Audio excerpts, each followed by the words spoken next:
All right, hello. We are here to play Cartel by Magpie Games by Mark Diaz Truman. My name's Jason. I use he, him pronouns. This is session three of five. This is a PBTA game of narco fiction in Durango, Mexico in 2007. This is part of the Gauntlet online gaming community. Go to gauntlet-rpg.com. We're like play a lot of good games, a lot of good people. It's open. If you want to come play with us, just check out our website and sign up. If you want, early access to games, you might think about joining the Patreon, but you don't have to. So if you like what you see, you can give us a try sometime. I think this weekend. Have you guys been playing in the Gauntlet Open gaming this weekend? No, I haven't played anything myself, but every 3 or 4 months there's a weekend where they have offer games completely open to the community to come and join and try us out. So we'll probably see another one probably after the holidays. I'm guessing February is my best guess. Our next one will be. Um, so let's go around the table. Just introduce yourself and your character with their pronouns. Oh, by the way, Matthew Ignacio, the Cusinero, will not be with us today, but Pavel's back with Saul, the Halcone. And so, anyways, go around, introduce yourself with your character and with the pronouns, and just tell us what you think of comes to mind as your highlight from the last session you played with us. Let's go left or right on the character keeper. Actually, I've been kind of moving it around, so I think if I follow the pattern I've used, I guess Isabel, why don't you go first? Sebastian, tell us about yourself and your character. Sure. Hi, I'm Sebastian, using pronouns he, him. Yeah, this is my first game playing at the Gauntlet. So far, enjoying it quite a bit. I am playing Isabel Mercedes Zagal, a polizetta, which is basically a term for a corrupt policeman, in this case from the federal agents. After almost having been shot and her husband instead being shot and turned invalid a couple of years ago in the town of Durango, she's now returning as a federal agent to the city, basically in order to make ends meet, because she's deeply in debt in order to cover all of the healthcare costs for her husband. And has already gotten herself into a nice pickle trying to chase up a shooting in open street where she knows the shooter, Angel Machado, but somehow tries to turn that to her own advantage. And because the jefe tried to take care of that himself, of the loose end of a witness, already got herself almost shot in the first day back in Durango. Yep, she had some incredible marksmanship and killed a couple thugs last week. Dramatic moment. Let's move to Lupe. Brandon, tell us about yourself and your character. Hi, I'm Brandon Heed. I'm playing Lupe Ayala, she who uses the Esposa playbook.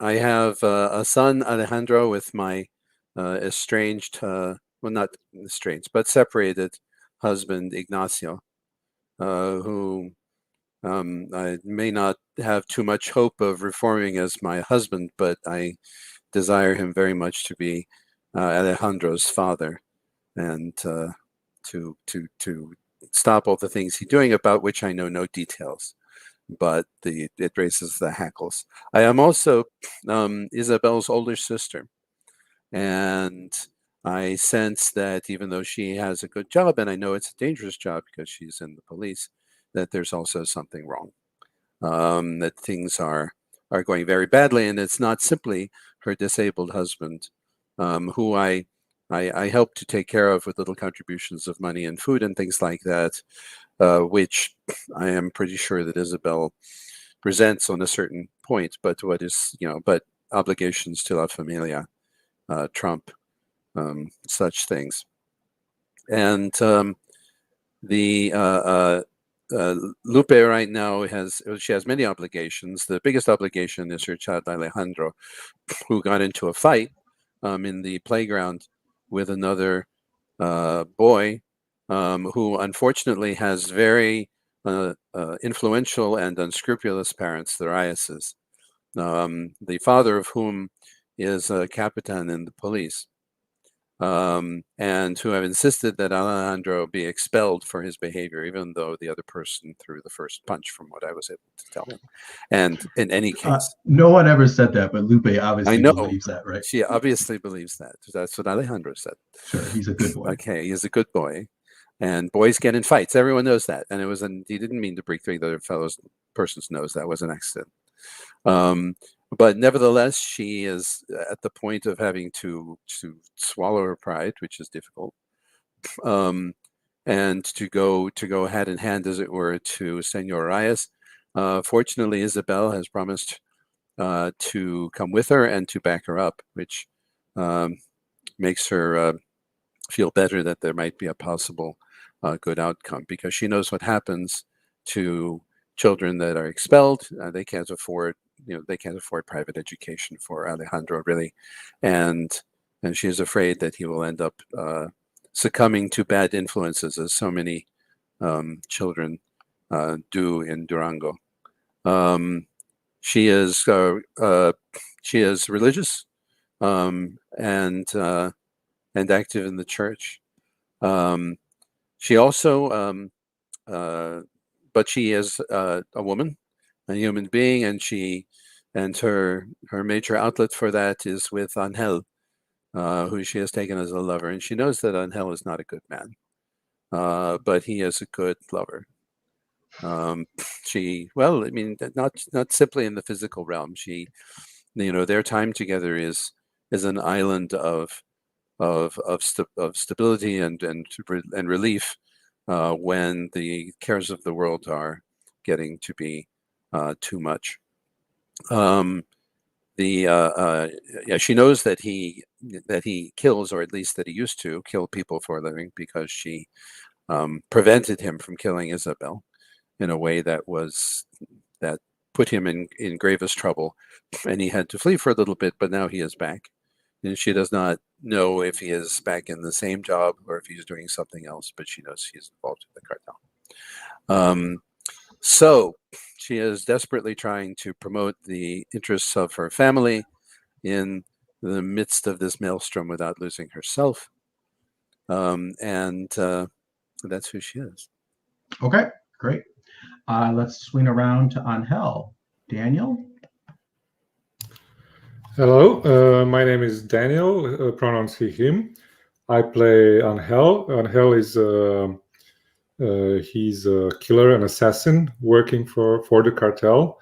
He spent some time away from it all. He tried to escape this dangerous world, but he couldn't. So he came back recently and is trying to regain his reputation with the cartel. Other than that, he has rekindled his fling with Lupa, as Brandon has already said. But he's also focused on doing his job for the cartel to prove himself again, which doesn't somehow work as intended, because he keeps not following these orders thoroughly. Firstly, he was supposed to dump a body that he has killed outside of the town to bury it in the desert, but under the influence of his new buddy Saul, they did another thing. They put it in a part of the town where there is a rival cartel. And recently he was supposed to, there was also a witness to this murder, and it was one of the butchers in the town, and Angel was supposed to get rid of him, meaning kill him, but he didn't do that. Instead, he showed a little softness of the heart and told him to just go away, and that he will try to cover up for that. And that was the end of the last session for Angel. So I'm guessing this will bring some more complications to not just him, but everyone else. Yep. All right, great. And Pavel's back. Tell us about Saul.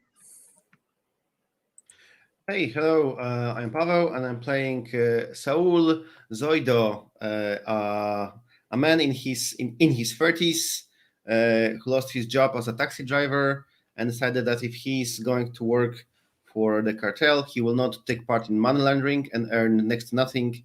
He wants to go for the big game. He wants to join the cartel and show that he's worth it. So he's very ambitious and wants to work his way up. Saul is Hakon. He has his Pandia, which composes of Sophia, the girl who always cheers him up, and there is some love going between them. Paco, who is the pendejo, but he has the contact to the Gulf cartel, from them we sometimes get the drugs to sell on the streets.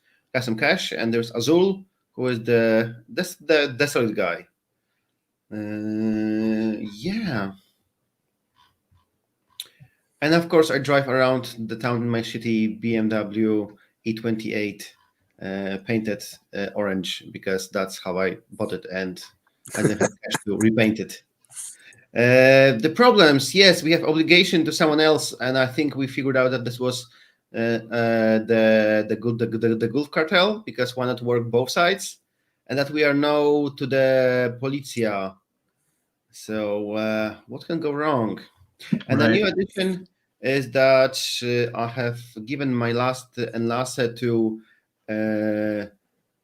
Anadina, who is our cartel lieutenant, and she disapproves of my work and wants to throw me out. But I can handle my own business. Yeah, we will see. We'll see how that goes. Right. All right, great. Okay, so let me briefly talk about safety. We've covered this in greater detail in previous sessions, but let me run through this stuff just so everybody knows where we're at. So we're using the Gauntlet Code of Conduct, which means just be nice to each other, don't interrupt, don't intrude in scenes you haven't been invited into, be nice. There's a lot more to it, but that's the quick summary. We're using the open door. If you need to come or go for any reason, feel free to do so. We're using the X card. If anything is uncomfortable for you and we want to discuss it, or you want to just get rid of something, just throw it on the screen. We'll back up, we'll stop, we'll talk about it, as much as you feel comfortable, and we'll try to continue, in a way that everyone's safe and comfortable. And we're using lines and veils. So we have a tab, lines and veils tab. In addition, you'll find the dice roller there. In fact, I should open that myself. And lines and veils we have lines on homophobia, midichlorians, sexual assault, violence, and coercion, transphobia, infertility, and earthquakes. We have a veil on slavery and torture by PCs, and ask first on propaganda, which is overly heroic depictions of police officers. And if anybody wants to add anything as we play, feel free to do so. And just getting signed up here. Okay, I'm on. I don't know why. Anyways, I'm gonna open up the dice roller. Let's see. And Saul, you got your last enlace. And let's see. Maybe you've already looked, but just to remind everybody what enlaces we have with Saul. So Ignacio has one with you. Isabel has one with you. You're her main contact to the cartel. And Lupe has one. She's not a big fan of Saul. Let's get started. So we already set our stress to at least 2 if it was less. There's a couple people that I think have appropriate start of session moves that we can go ahead and roll. Isabel and Lupe, I think we could roll your start of session moves. Isabel, yours is Infiltrato. Start of session roll with grit. Let's see if there's any other investigations going on that we can add to our story.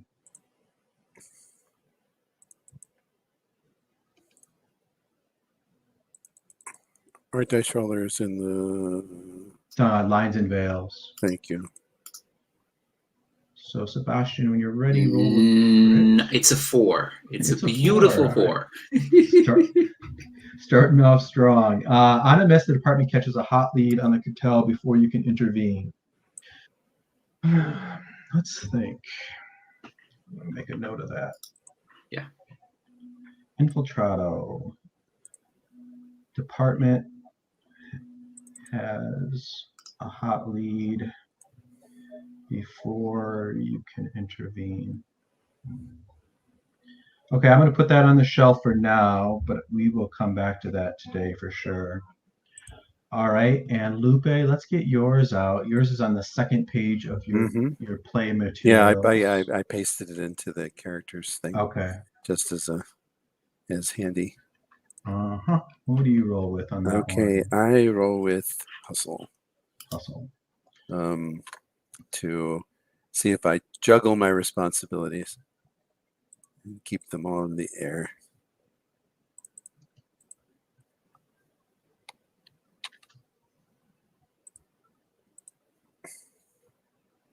Okay, we have an 8, which is not the worst, but it is not the best.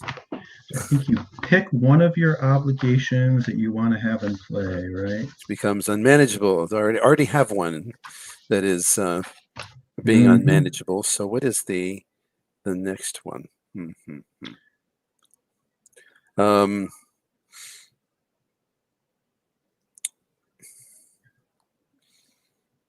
Well,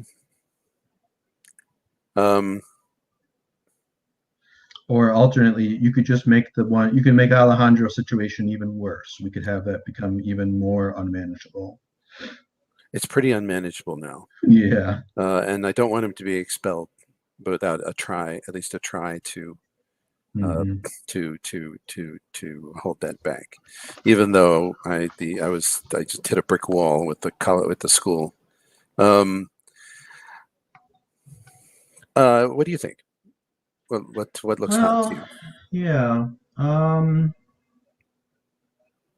What gives you a good idea? Because they're all good. Yeah.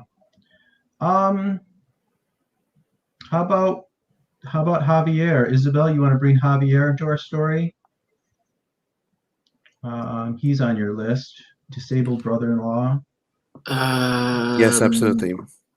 That would work for me because I don't know. I wanted one with some way of bringing my depth into play as well. And maybe Javier has hatched an idea on his own to help clear some of the debt, which is a bad idea. Right. Just a suggestion. Yeah, I think to help Isabel hit that llave, something where you and she maybe are going to have to work together to get a whole bunch of money. Yeah, well, maybe Javier's gotten sick. Yeah, that's what I'm thinking. Something's gotten worse with his medical condition. He got sick and he's in the hospital. I mean, we just found out that they rushed him to the hospital. Yeah, or we sort of if we want to bring that on the table, we could find that out when I come over for dinner. Right. To your place. Okay. And, perfect. And, yeah. Yeah, I've got it scribbled down, and we'll bring that into play when the time comes. All right, great. That gives us some more material to play with. Now, next up, Saul, you weren't here last time, so I've got a little love letter for you. Pavel, if you go to the final tab on our character keeper, it's called Saul's Love Letter. Read that out for us, and we'll roll the dice and see what happened while you were gone. Yes, the flee from the Federales. So flight from Santa Cruz. Drove with Angel to Santa Cruz district near the Gulf Cartel safe houses you know about. While Angel disposed of the body, you waited in the car. Out of nowhere, Los Federales came at you with sirens blaring. You took off in your BMW, leaving Angel to find his own way out. You made it back to your pandilla, but gained one stress and roll with heat to see how the chase went. All right, roll with This heat. is one of those low rolls. Yeah, you want to roll low on this one. We have a 7. 7, right in the middle. That Okay. was close. Narrate how you got away but had to ditch your car back in Santa Cruz district. It's hidden and okay, but you will have to go back and get it. That might be dangerous. All right, so think a moment. How do you tell us that story of your chase? Make it as dramatic as you like. And why did you have to leave your car? And how did you get back to your Pandia? Tell us a story. So I think we see like at the beginning it's like one Los Federales car, and we are driving, taking sharp edges. The BMW is like barely making it, but I'm like really putting the pedal to the metal, and then I realize that there are just like normal cabs coming from left and right, and I managed to find a spot. Maybe there was like, because you mentioned that this is like slightly nicer district, so maybe there was like a house under construction, and I noticed that the garage was like already built. So I quickly drove in, put on the cover that was somewhere there, some like black something that was covering something else on my car, and just walked away. But now it's there in this like someone's garage and house under construction. Perfect. And you've made your way back to your Pandia. And I'm picturing the Pandia being, where they're hustling drugs all day. We're in the early evening now. The sun is set. It's getting dark. And I see, it's sort of a corner probably in a working class district. And I see Azul's on the corner as you walk up. And what's your I forget the name of the other ones. Paco, and what's the lady? Sophia. Yes. Sophia comes up to you and she sees you. She has you a big smile, and she embraces you, and you have a passionate kiss. And you can see that she's a little high. You can just tell. And Azul, he looks at you and he looks down the alley and he says, "Hey, Saul, what's up? Look, Paco, you need to talk to him. He's fucking up." So what did Paco? Azul. Oh my God, it was so crazy evening. Yeah, what did Paco do? He's digging into our supply, man. It's going right up his nose. Did you get the package from? Did you get the orange package from Ignacio? No, Make the trade. No, we haven't heard from him at all, man. Gosh, you could really use the cash. Do you want to roll to see how they've done in hustling? You've got I forget the name of it, but the move Mercado. Yeah. Sure. Yeah. When you sell products on the streets, roll with hustle. Let's see how it goes.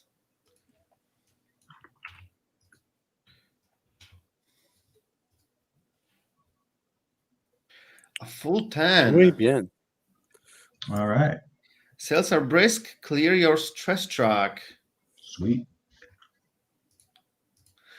So do we say that we had some stuff and they just sold it, or did they already manage to sell the stuff we got from Ignacio? Yeah, well, Azul says we didn't get anything from Ignacio, but yeah, we sold everything we had, whatever didn't go up Paco's nose.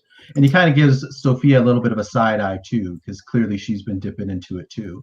But yeah, look, check this out, man. And he hands you a big wad of money. We did well today. Azul, what else can I say? You are the most solid a friend a man can have. Let's before we dive into and enjoy the evening with whatever Paco is has managed to stashed out. We need to go and get my car because it's still in Santa Cruz. I had to ditch it. So yeah, let's leave Paco. He's probably out anyway. Let's go there, the three of us, and let's get my car. Okay. Paco comes out at that point and he's like, "Hey man, what's up?" And he's just hyperkinetic and hyperverbal. Like, you can tell he's really high. He comes up and he slaps hands with you and he says, "What's up, man? You can't leave me behind. I'm ready to party." Listen, Paco, I can definitely see you are ready to party, but we are not yet ready to party. We are on a different levels, you know. So we need you to stay put. We will go get my car, then we will get back, and then we'll join the party. But for now, stay here and enjoy yourself. Watch some TV, have a beer. Don't don't go too high before we are turn with the BMW. You know I love my BMW. Let's roll with pressure, or I think it's pressure someone to see how he handles that. Yes, perfect. Roll with hustle.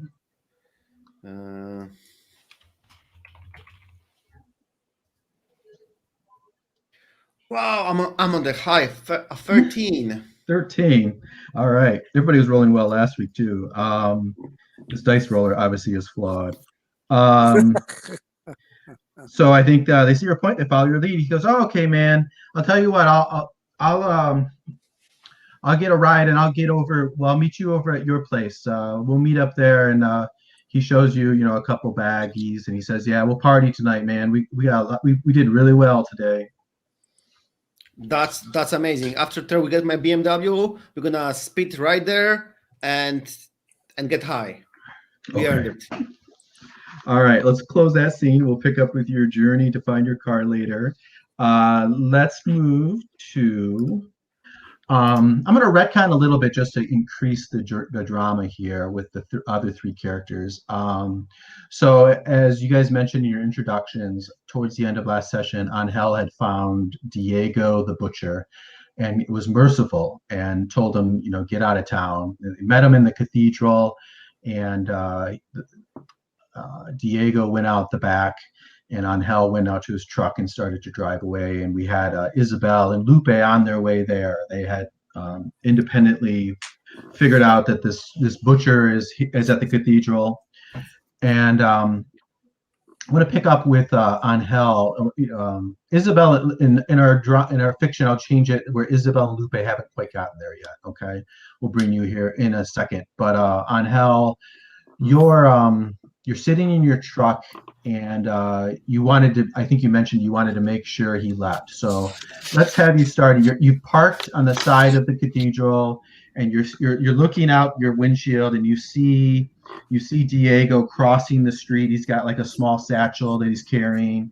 He's crossing the street, and let's say there's sort of like a bus station right there, across the street from the cathedral. So he's crossing to this bus station. And your phone rings. Okay, I have a look and to see who is calling. It's the Jefe. Okay. Hello, this is Angel. Tell me it's done. It is done. It is done, Jefe. How'd it go?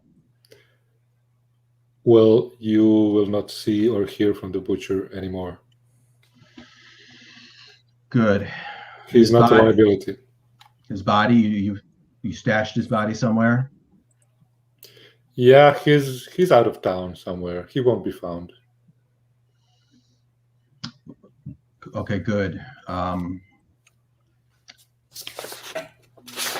Do you want me to? Yeah, is this maybe justify your behavior? Yeah, I think it might be justified behavior. Let's see how that goes. Okay, let's see. Just a second. So this is rolling with face. And my face is -1. So right, perfect. Okay. And so I rolled a 5. Yeah, So yeah. one reason you're a good lover is that you're a terrible liar. Right. Yeah. Okay. So maybe my voice trembles a little bit, and Right. and my short answers give away, ambiguous answers give me away. He says, the Hefe says, "Are you sure your heart's in this still, Angel? You used to be a cold bone killer. Did I make a mistake bringing you back?"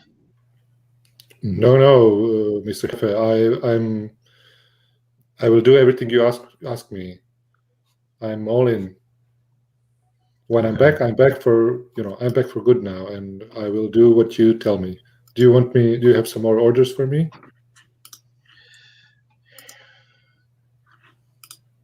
I want you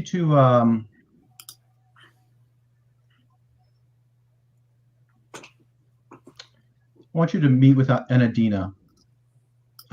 She's got something for you. Head to the head to our football field.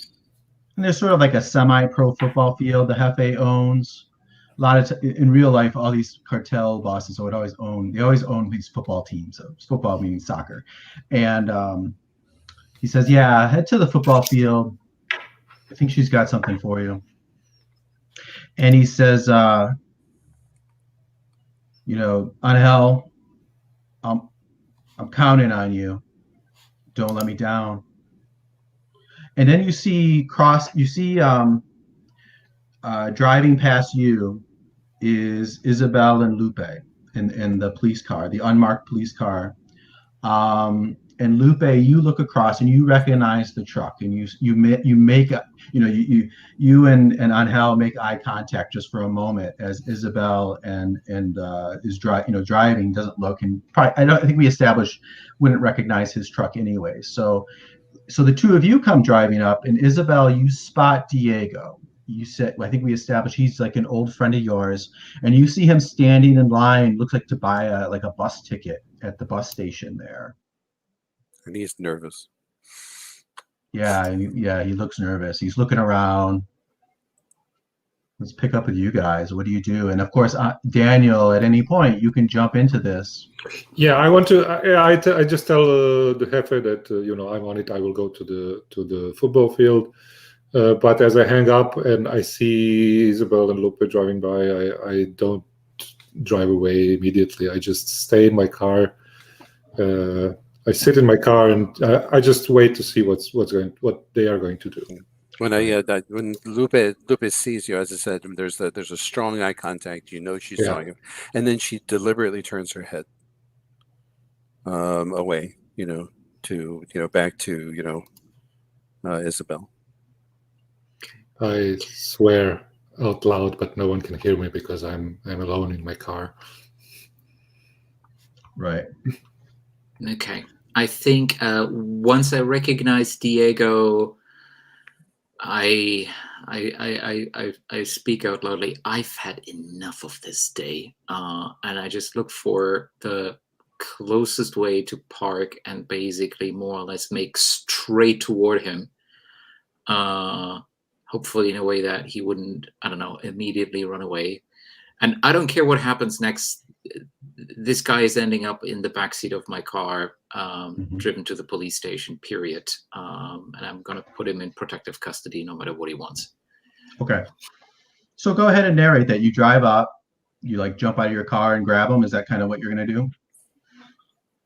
Yeah, exactly. So we drive to the side. I try to make it so that I'm not immediately in his eyesight because given what we're just through, he might just be as spooked as we are, and then he's going to make off, and I don't want that. So I try to drive by in a certain way that it's not immediately in his eyesight. Walk straight toward him, and then I don't know, about 2 meters or 3 meters away, I don't know. I just greet him, said, "Diego, so good to see you." Walk straight at him and basically don't even wait what he's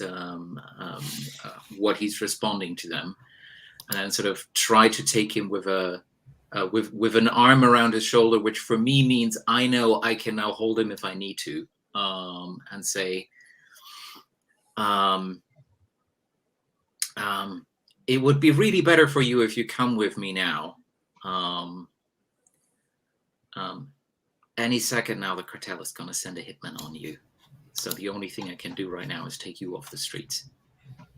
Okay, that sounds like a pressure someone.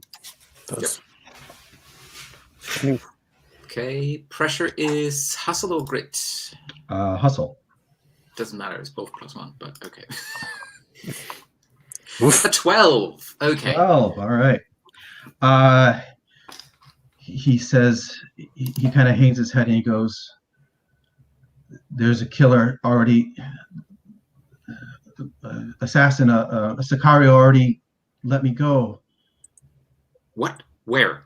And while I'm talking to him, I try to keep walking with him and basically keep walking with him. Isabel doesn't notice, but Lupe blanches.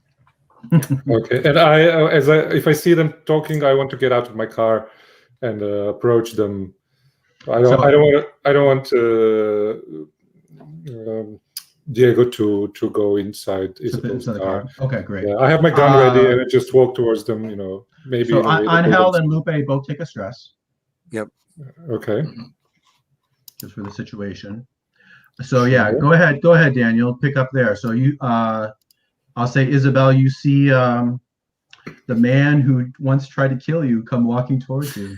Maybe with a hand suspiciously behind his back, right? Okay, no, just fuck. I'm not gonna let this situation blow up. What do you do? I say to Angel, what the hell are you doing? Get out of here. No, you get out of here. This is fucked up situations. I don't want you to see what's going to happen.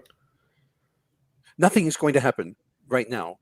Okay? What's going to happen is that you're going to go your way and Isabel's going to go hers, and that's it.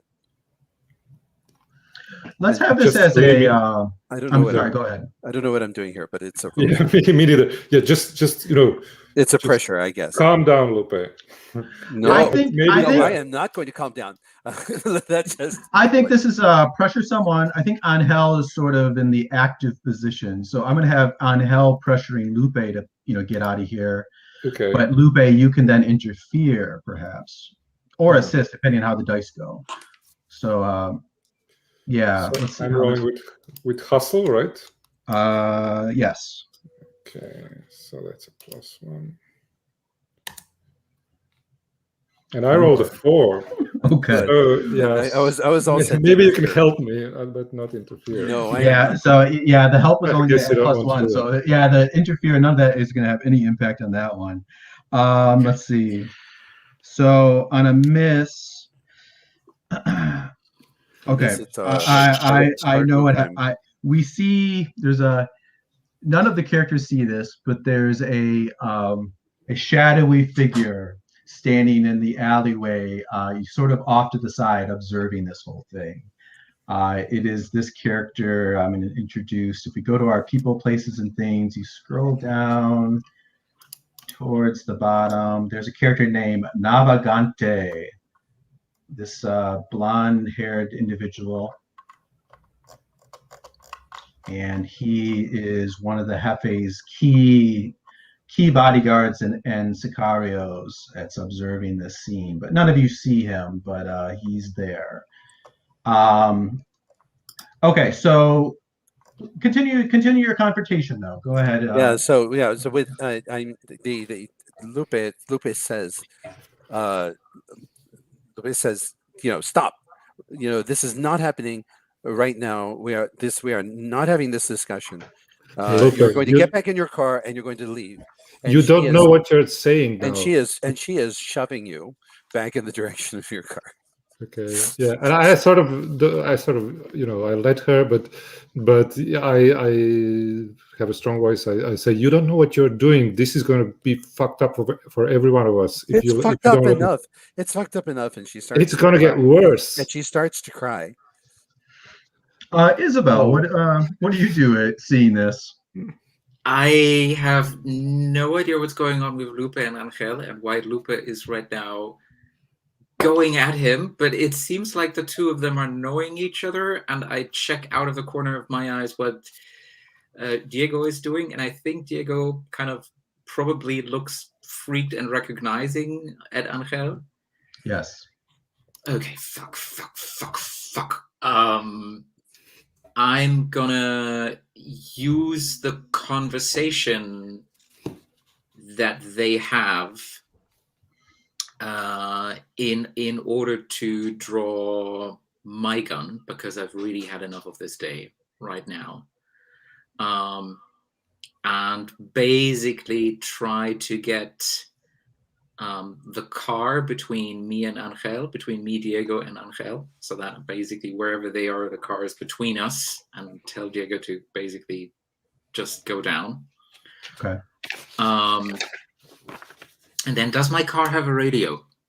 Yes. Okay.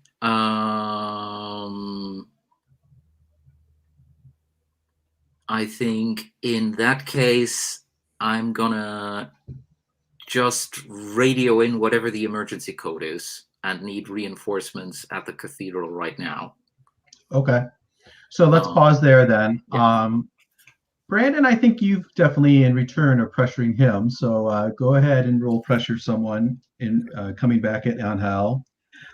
Your drama move, you can apply that if it fits here. I don't know if it fits. It's to get out of a sticky situation. It might fit. Yeah, I think you're right. So when do you do push your luck? When you blow other things, right? Yeah, you're right. It's using when you're doing push your luck.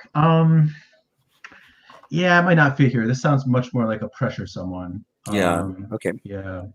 So yeah, 10. Bam.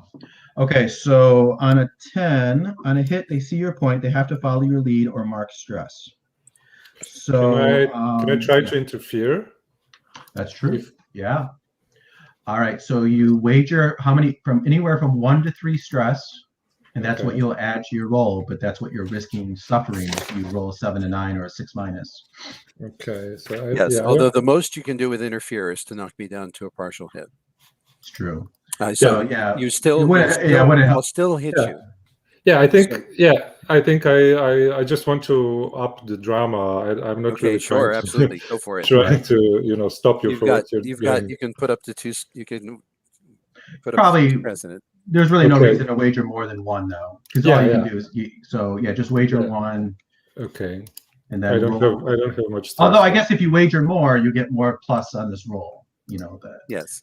No, I'll just give 1. Yeah, I'll wager one stress. Okay. So go ahead and roll with +1. Bam. Oof. Yeah, I rolled a 12. Super hit. All right. So you knock him down to a 7 to 9. You don't have to take the stress because you got a 10 plus. Okay. So I let something important slip. Mm-hmm. Okay. And what I say is and I start to cry, and I say, "Angelito, please." Sorry, can you repeat this? I said, "Angelito." Oh, Angelito. It's the implication. The implication, Isabel, is that they have a close relationship. To use that sort of suffix. Is that a suffix? Is that what you call that? That is a term of endearment. Right. Yes, the ito is a diminutive. Right. Little Angel, literally, but it is a term of endearment. You would only use it to a friend or someone you knew well. Okay. And so you Angelito, please. Yeah. Please. So you have to follow her lead then, or mark stress, Daniel. Okay. So if I mark stress, then I cannot do anything. If you mark stress, you could ignore what she's doing and you just continue to do what you want. But you will have to make a stress move later. Yeah, I will have 5 stress then. Oh, that'll kick you to 5? Okay. But Daniel, you should be on 3 because you wagered, but you didn't lose it. Yeah, that's true. Stress. Okay. When you wager it, you don't actually take the stress. You wait. Okay. And because you rolled 10 plus, you did not have to suffer the stress. Yeah, that's a good point. So you only have 3, but still, she's, you can decide that to cave if you think it's dramatically interesting. Yeah, I sort of think it's maybe good that I show some violence here, just to maybe take my gun out in front of Lupe, this could be maybe interesting. So I will, I will try to, grab Lupe by the shoulders and says, Lupe, you have to you have to let me do this. And now you see my gun because it's in one of my hands, and you have to let me do this because I'm gonna die if I don't do this. And you hear like breaker, breaker, officer Zagal, reinforcements are on the way. Okay, And I'll shout from basically the car, the gun already pointing at Angel and Lupe, and I say, Angel, you picked the wrong day to mess with me. I'm a federal agent on my first day back, and your damn chef has already sent 2 goons in order to try to shoot me, and I put bullets in both of their heads. I don't know what the fuck you have going on with my sister-in-law, but this is not the time for you to draw any weapons. So get the fuck out of here, because reinforcements are already coming, and you will not get out of this Cathedral Plaza alive. shit. I want to approach the car as much as I Okay, can. I'm going to pitch a fit. Okay. I have written the Yeah, yeah. drama, and I'm going to mark a stress to go. No one is dying right now today. No one before before God. I don't know why. You did what you did, but this is no time to change your mind, and for the love of God, Angel, please just go. And tears are running down my face, and I'm shoving at you, not very physically effectively, but I'm Okay. and I hold have your shoulders, and I'm getting in the way, and I'm just having a meltdown in front of you. Right. Okay, so there is let me pause. I think we probably should have the dice hit here one more time. Well, that is. I mean, I think I think Lupe and Isabel are both putting pressure on Hell. Yeah. So I just did a push my luck as if I rolled a 10, which is what Okay. Del Drama does. So right. So it's fortune we'll probably hold that, but let me ask Daniel, which one of these two would have more influence over you at this point? The Isabel with the gun or Lupe with the tears? Yeah, I think I definitely was fixed on not trying to change my mind, to change my objective and kill Diego, because I don't want him to end up in the police.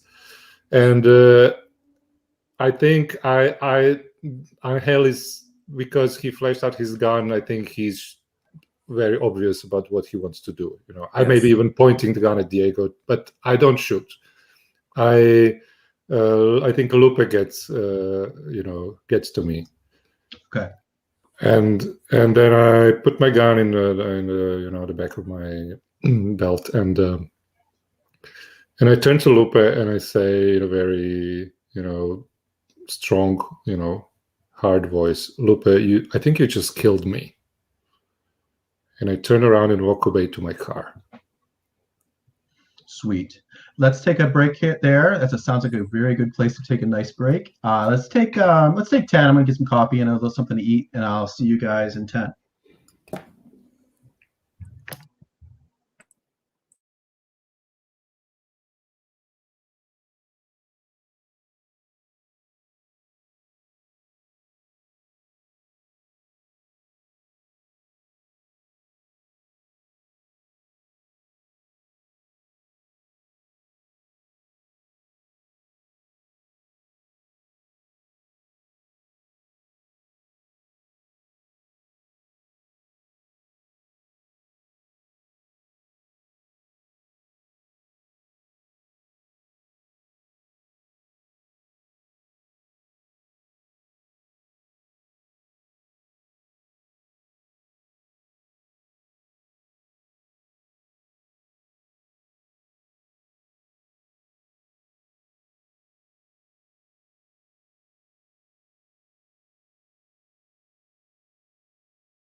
how's Angel feel with this whole situation? It's awesome. I mean, I don't know what I'm going to do, but this is really cool. I love it. It's a really great place to be as a player, not as the character. Yeah. I saw your text, Pavel. We'll get you in, and I think I got some good ideas. So yeah, don't worry about retconning. I think Isabel. Yeah, you have your text sent out to her. Yeah, she's gonna have quite a few phone messages and texts here, I think. I imagine Lupe will get a text about Javier too from the grapevine. Yeah. From the grapevine, if nobody else. You know, Right. it's like someone saw him taken to the hospital, and so because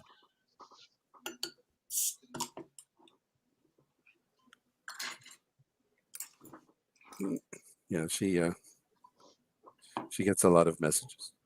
Right. Have you heard this? You know, did you see this? I heard about this. Okay, everyone's back.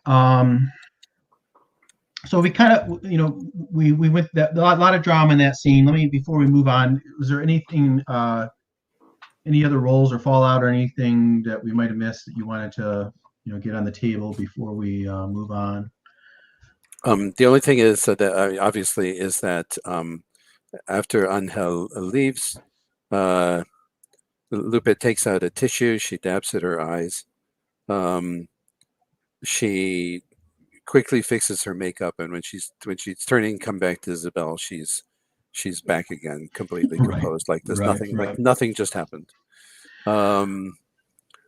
Except that she looks that she's obviously wound up. Right. Okay, so to add insult to injury on Hell, you're also fleeing from a crime scene, or you're fleeing from Los Federales, which is a heat move. So there's sirens blaring, cars are starting to appear on the scene. You've got to find a way through the back alleys and whatnot to get out of here. So you're going to roll with heat. Okay. My heat is +1. Leave a messy crime scene. That's it. Yeah, this is the one you want to roll low on. And I rolled a 4. Wow. Okay. Oh, nice job. The dice love you. Dice roller. On a miss, you get away clean. Great. Let's leave you there. Let's jump back to Saul. So Saul, you're going to go with Azul and Sophia back to the Santa Cruz district, which is a nicer district where the Gulf Cartel has their safe houses, whether secretly or above board. They have their spaces there. So I think let's just roll the dice and see how this goes. So just push your luck, and then we'll go from there, see what the dice tell us. Roll with grit. Sure. I'm sure that will go great.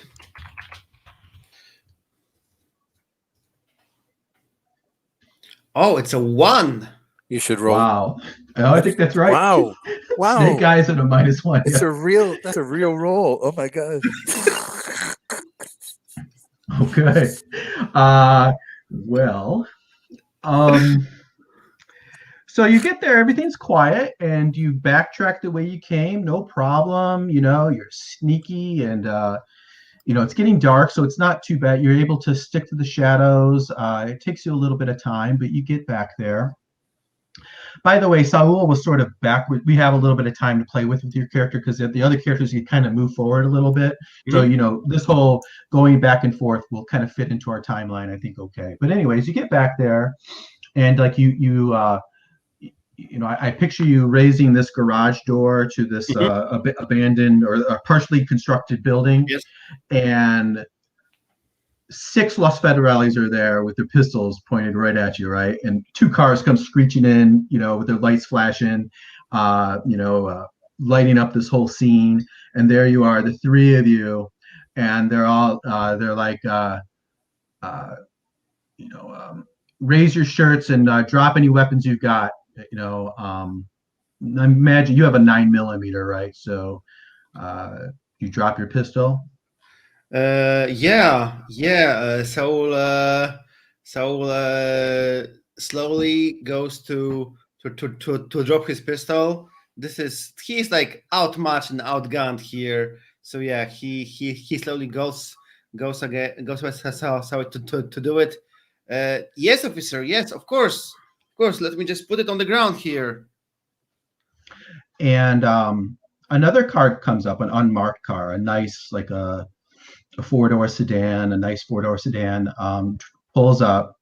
And the cops say, like you and you, and they shove Sophia and Azul up against the wall, with their hands up. Mhm. And he says, Saul, you come over here. And they lead you to this nice sedan. They open the door and they gesture for you to get inside. And you see there's someone sitting in the back seat. Yes, Saul feels like a fish out of water tank. So yeah, he gets in.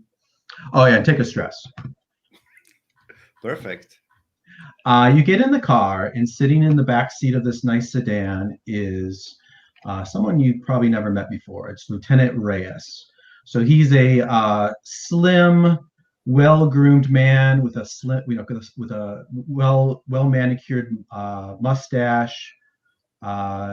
He's sitting quietly, and he's got a suit on, a formal suit. And in the front seat, there's a couple cops. In plainclothes cops, sitting in the front seat, and they've got their eye on you. So, if you try, like even one of them's probably leaning over the back, with a pistol pointing your direction. And this man says, Saul, right? Yes, officer. Yes. Saul. I don't think we've ever met. My name is Lieutenant Reyes. Good evening, Lieutenant. I have no idea what's going on here. This was just like a place for me to park the car. I don't really know what's going on. Just settle down. It's okay. Cigarette, and he offers you a cigarette.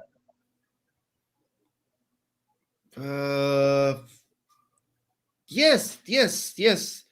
Thank you. And what the guy, looking at you with the pistol, like, he has a lighter out and lights it up for you. And he says, Saul, I hear from my associates that you're an enterprising enterprising man. I was gonna say young, but you're not actually young. You're an enterprising man. I have a proposition for you.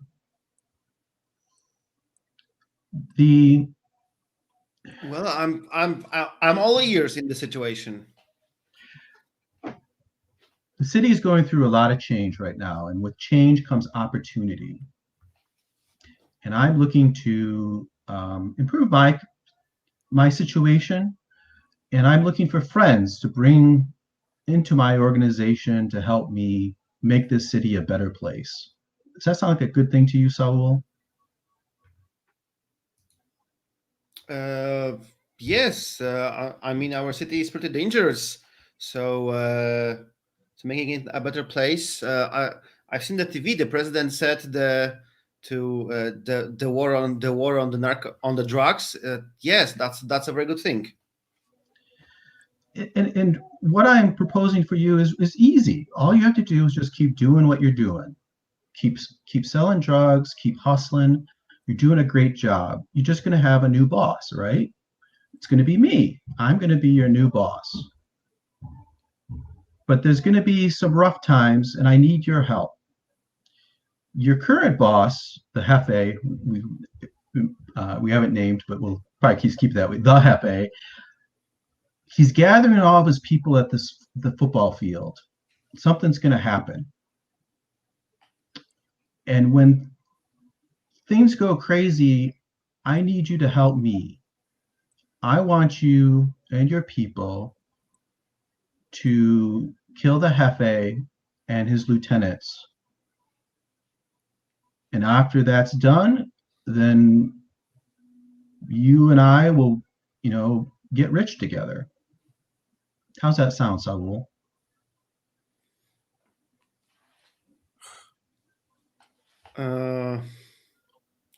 Yes. Saul is thinking. to admit that he is in, or to play that they have the wrong guy. But then the word rich comes up, and yeah, he's mostly in for the money, and yeah, it doesn't really matter what the money is coming from. So Saul says, I see what you are getting at. I see your proposition. I'm just, wondering what makes you think that an enterprising man like me can take El Jefe with their lieutenants with just a 9 millimeter. But don't worry, there's going to be plenty of other people there to help get the job done. It's just that you're someone I think the Jefe maybe they trust. So maybe, you might be up close and personal. This might be your moment to prove yourself, Saul. Saul. So that leaves one unanswered question. What then stops you to throwing me under the bus as well? You're just going to have to trust me, I guess. You don't really have a lot of bargaining chips. And he kind of looks around, all the cops, around you. That's Tell true. me, Saul, why? That's a good point, Saul. So, why should I trust you? If you're going to work with me, how do I know that I can trust that you're going to do the right thing?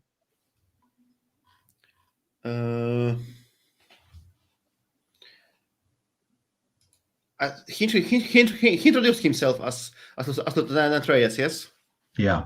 Well, Lieutenant Reyes, I believe that if you have found me here, you didn't just picked a random guy from the streets. You came here because you know that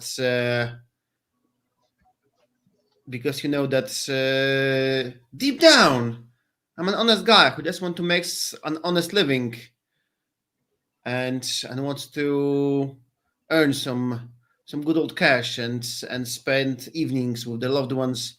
So I'm sure that you came here because you know that deep down I'm the good guy who will do the right thing for the right cause and the right price. Go ahead and roll to justify your behavior. Oh, that's the worst. Yeah. Justify face. Face. Yep. Oh, not so bad. Let's see how it goes. Can't roll worse than you just did. No. Justify. Snake eyes with a -1. That's an epic roll. There you go. Look at 10. All right. So he accepts your reasoning. He says, "All right, Saul." He reaches in, like to the side little pocket of where the door is on his side, and he says, "Here's a little something to sweeten the deal." And he gives you like a stack of $100 bills, probably $5,000. And he says, "More of this, once this job is done. So you and your friends can go, and just remember, when the time comes, do the right thing, right, Saul?" Of course, Lieutenant Reyes. We have a mutual understanding. Mm-hmm. And he opens the other cops open the door, and you say you're free to go, and they all pack up and they drive away. And indeed, you get let's have a flurry of texts and stuff now. So, we'll come back to it. But you get a phone call. Once they go away, you get a phone call, or maybe a text from Enadina saying, "Make your way to the football stadium ASAP." Yeah. I guess I reply, on my way. Okay. Let's move to Isabel and Lupe. So we pick up with you guys at with Diego the butcher, take it away. Where do you want to go from there?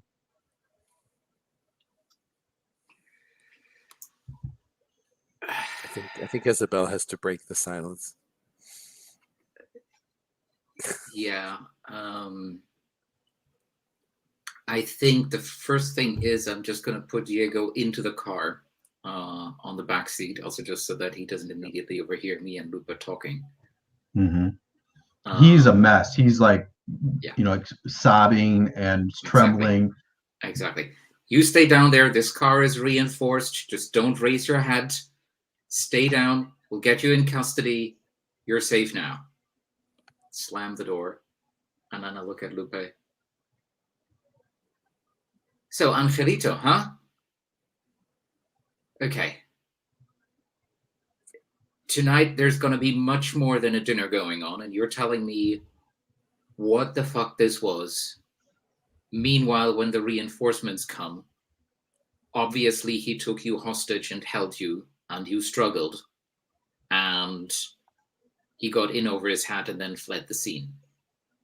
Do we have an understanding? Yes. Do you want to roll for Get the Truth now, or are you saving that for dinner time later? I think I'll save that for dinner time. Yeah, I think dinner time is very appropriate, right? Okay.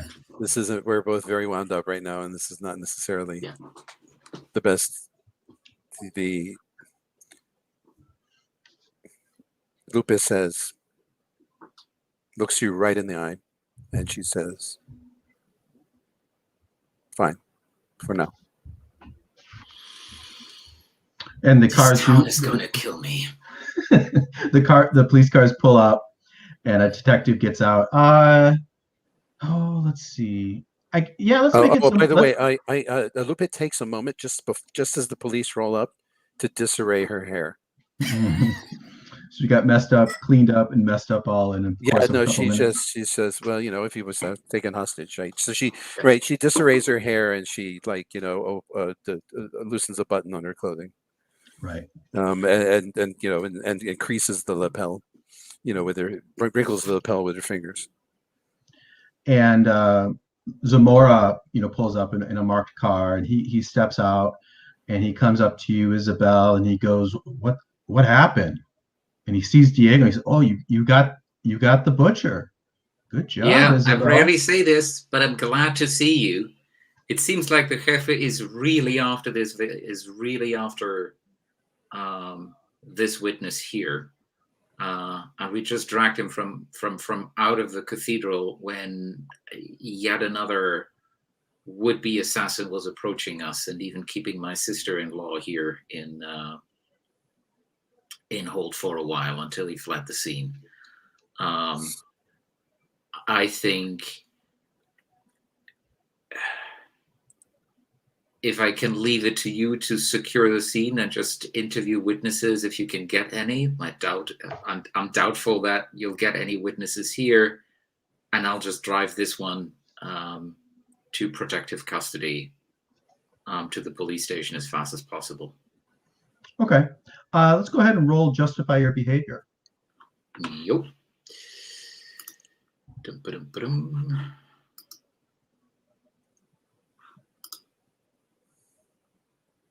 That is face. Okay. Yeah, I think everything's with me is basically a +1 other than savagery. That's a 3. Ooh. Okay. Alrighty. Oof, I can't even help with that one. He looks around, and he pauses for a minute, and he says, "No, Isabel, this just doesn't add up." Can I see this coming? In a moment. He says, "This just doesn't add up, Isabel." And he gestures for two plainclothes cops to come up, and he says, "I want you to go with these guys back to the station." Sure. I think it's time for you to answer some questions. What do you mean? We'll find out once you get there. What? No, okay. And he I've puts his been hand. shot He puts it. He puts it. I'll take your gun and your badge, please. Go ahead. I'm going to if I think I can affect the situation, I'm going to pull Reina del Drama again, and have a and make a scene. And basically, I'm going to throw myself at the lieutenant and crying, and saying, "No, you don't understand. She kept us both from getting killed. That horrible man was going to shoot this poor fellow, and he grabbed me, and only Isabel was able to save us." And are you trying to distract them? What's your I, goal here? I'm trying to. I'm not. I'm trying to extricate Isabel from this. Okay. Or at I'll least say. I affect, mean, at least seriously throw into doubt the idea that there's something that she did something wrong by basically saying, she found this man, and this assassin who's going to kill him, and Isabel he almost shot Isabel, but I was in the way, and he grabbed me, and he threw me to one side, and if it wasn't for Isabel, a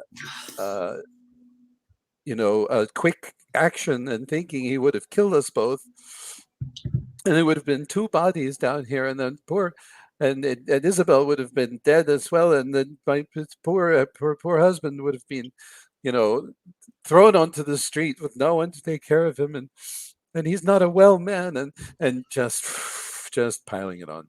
okay. Let's go ahead and roll the dice, and we'll figure out what happens next from there. Okay.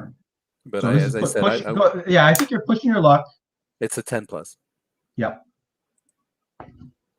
Are you just rolling physical dice in front of you? No, it's a 10+ because that's my move. Oh, it just automatically gives you a 10+? It does. Oh, okay. Nice. Only to get out of a sticky situation, which I think this is. Yeah. Let me just get. Oh, okay. Yep. Okay. Well,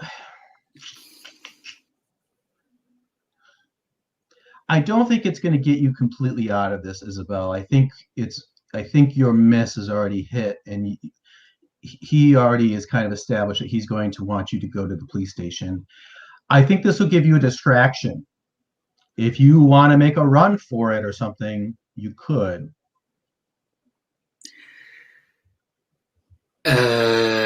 I don't want to make a run for it. I want to go to the station either way, but basically, I want to deny his authority here. So basically, I think I'll try to pressure him and basically say, first off, what the fuck? Second, you have no authority to do what you're doing here, and there is no reason for that anyhow. If anything, I've been shot at twice. I saved a material witness from being shot, and now I saved two other material witnesses from being shot, and that's reason enough for you to tell me that I'm for some reason suddenly suspicious of anything? This is my first day in this damn city. And third of all, I was on the way to the police station anyhow. So if you have any doubt about me, fine, put another policeman into the car while I'm driving to the station, but this is not your place. And I'm fine to take this up with Lieutenant Reyes and have you and me sort out if you would like to. Okay. Yeah, I think all of this is worth, at least a way to moderate the situation. So yeah, go ahead. Roll. Is it proposing a deal or pressure someone?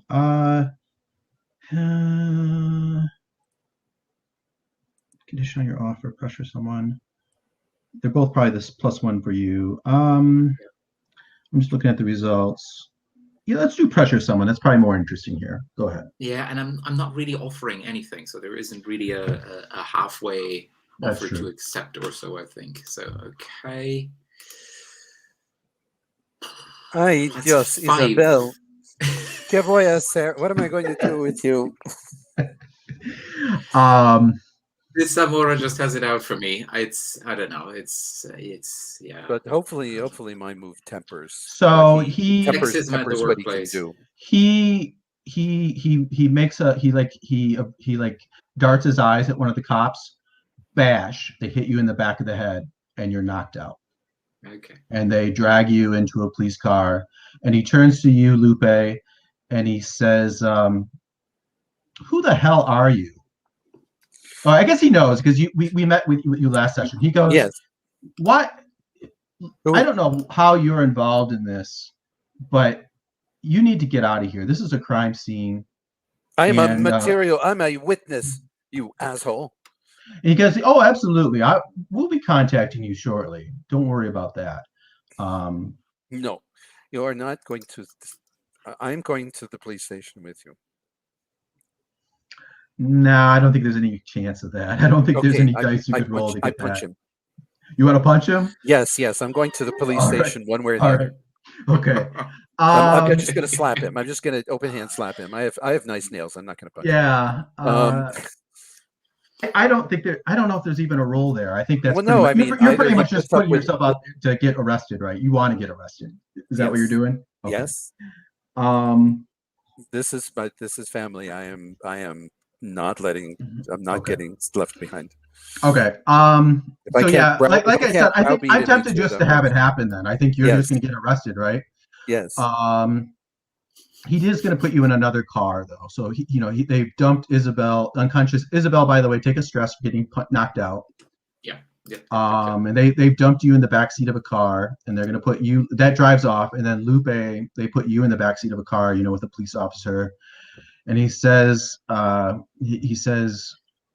crazy, and he dumps. They put you in the back of a car more gently, but they put you in the back of a car. And you start driving off also towards the police station. I think this is probably, I don't know, I'm not sure where we're going to go with it, but maybe you spot on your, I don't think they probably don't put cuffs on you. So you still have your phone and everything. I mean, they check you to make sure you don't have a gun, but they don't put cuffs on you. And you see on your phone that indeed there's a text from Javier's, Isabel's maid. I forget their name. Let's see, Isabel, husband, Manuela, the housekeeper. You got a text from Manuela, Javier and Isabel's housekeeper saying, Javier had a stroke. He's in the hospital. They need, there is a procedure, there's a specialist that they could bring in, but it's going to cost a lot of money. Please contact me as soon as possible. You probably get Isabel, you get the same one, but you're unconscious. So I gasp.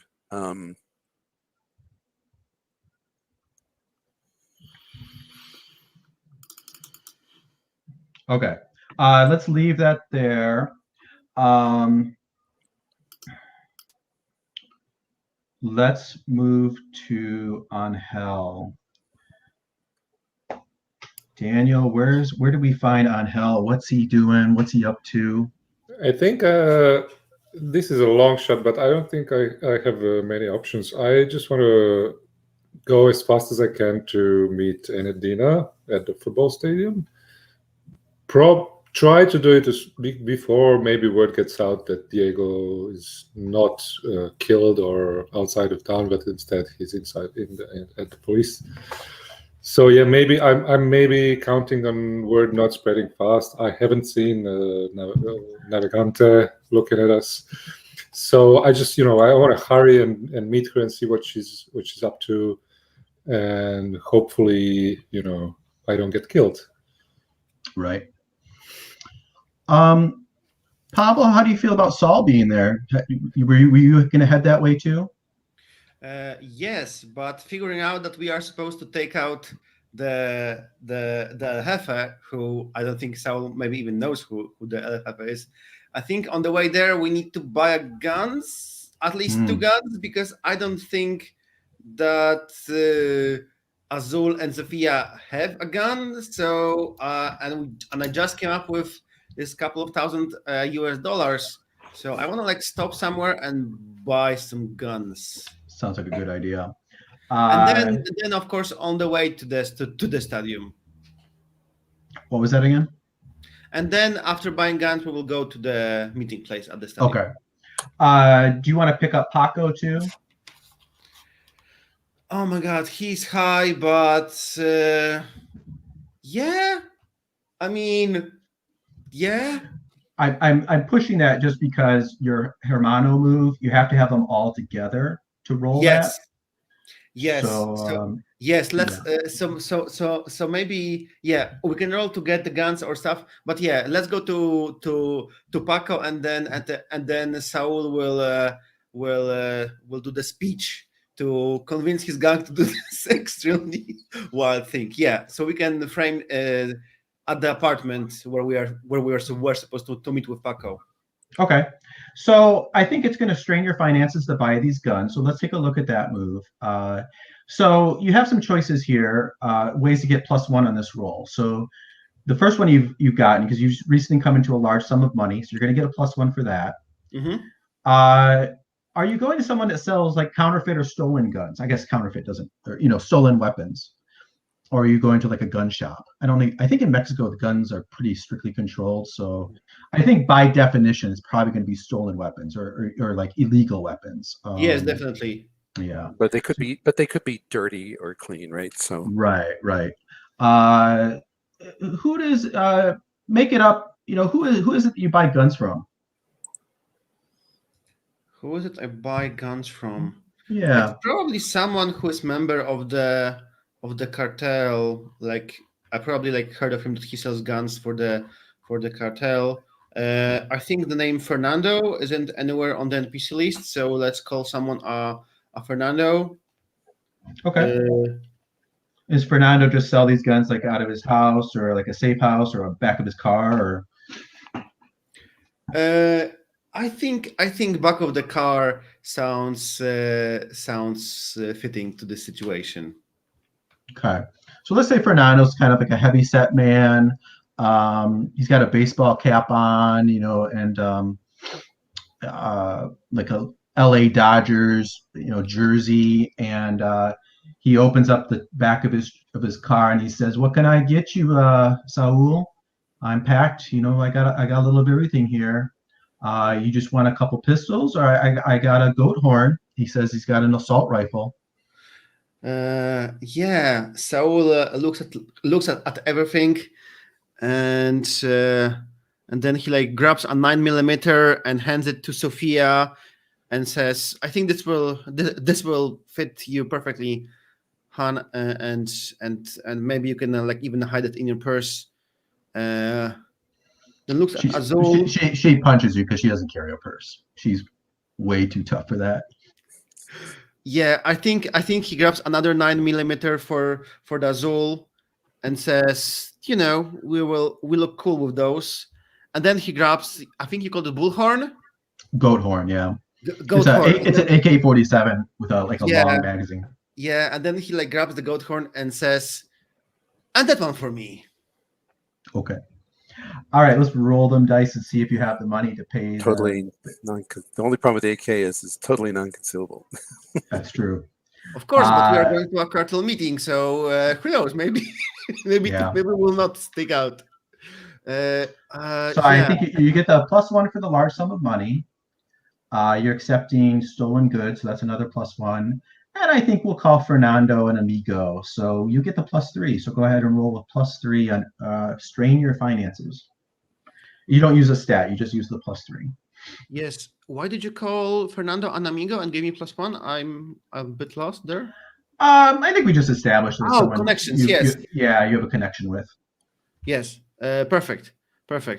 Let's roll +3 buy guns. All right. Wow. That's still possible. The dice heard you. Wow. The dice heard your remark early on and go, "We'll show you."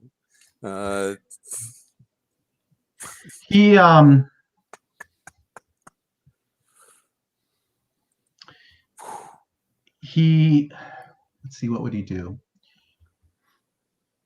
His phone rings and he answers it. And he goes, yeah, really? All right. I don't think he's going to like it, but okay.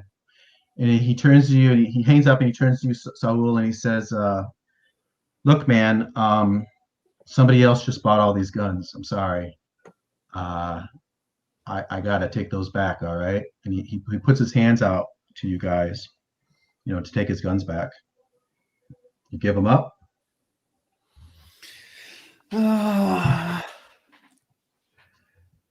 How much of a crazy... Yeah, I think it depends. Were the guns loaded? No. You have your 9mm. Okay, so in that case, Saul looks at this and says, "Well, such a lovely gun. So sad that they're empty." And then he draws his 9 and aims at the guy, and he says, "Well, this one ain't empty and already loaded. So hand out the magazines, and I don't know, tell your buyer, I don't care. These guns have sold." Okay, this sounds like pressuring someone. Or is it pushing your luck? Pushing your luck. Yeah, it's probably pushing your luck. Let's do that. So the roll with grit.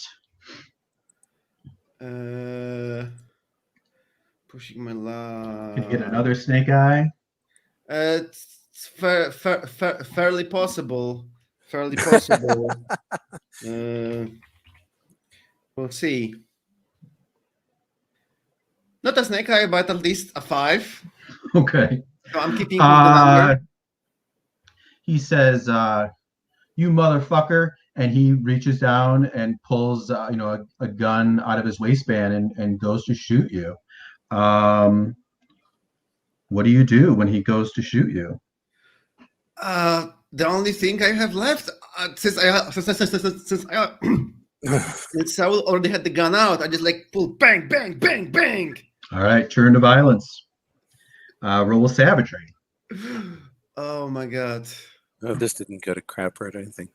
Nope. The dice are not loving you today. Yeah, I don't think I can use Matador because he was not unsuspecting it. No. Let's roll. If you just coldly shot him, yeah, that would have been applied. But yeah, I'm looking to see if there's anything else. Let's look at your Hermano, see if there's anything here. Nope. I don't think there is anything. No, this is just Saul Nope. doing his own thing. Yep. Okay. Yeah. All right, roll it up.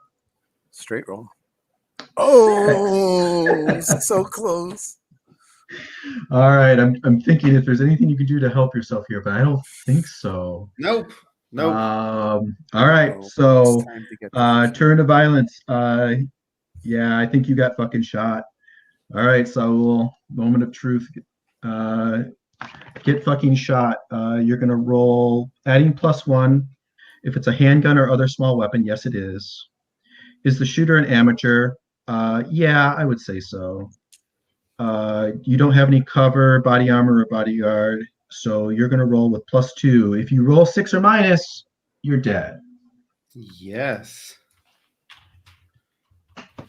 Before we roll this, is there any reasoning or rationale why anyone else would show up in the scene? I wanted to call Angel, but we didn't. I thought it will go a little bit smoother. So yeah. Let me ask Daniel. Daniel, do you have any rationale why you might show up here? I'm tempted to bring everybody together and also help solve that guy. Well, I don't know. Maybe I have a lot of guns, so I don't need to buy them. But maybe there is a reason that I would check up on Saul. Yeah, I'm wondering maybe you were the guy that was calling him saying, don't sell anything. I'm coming because maybe there's something else you need, or Yeah, and maybe I need a companion for my meeting with Enadina, because I'm not sure if it's going to be a shootout. So maybe I want someone to at my side. So maybe as Lucas says, as Brandon says, you hear that Saul was buying today. Maybe I hear that he's going to try to buy some guns, and I just went there to pick him up because maybe I couldn't reach him on the phone. I'm totally fine with saying that I called Saul. We just didn't play it and ask him, and he told me to go to Fernando. Right. That makes sense. I called Angel and asked Yeah. him to go to Fernando, so he knows I'm buying. Yeah. Okay, so yeah, so I can maybe arrive at a crucial moment. Right. So I think that's worthy of a help if needed. So all right, so we'll go ahead. We've done everything we can to help you here. Bam. All right. So I think you just get a wound, but it's a minor but heroic wound. So what does that look like, you think? It's probably just a flesh wound of some sort.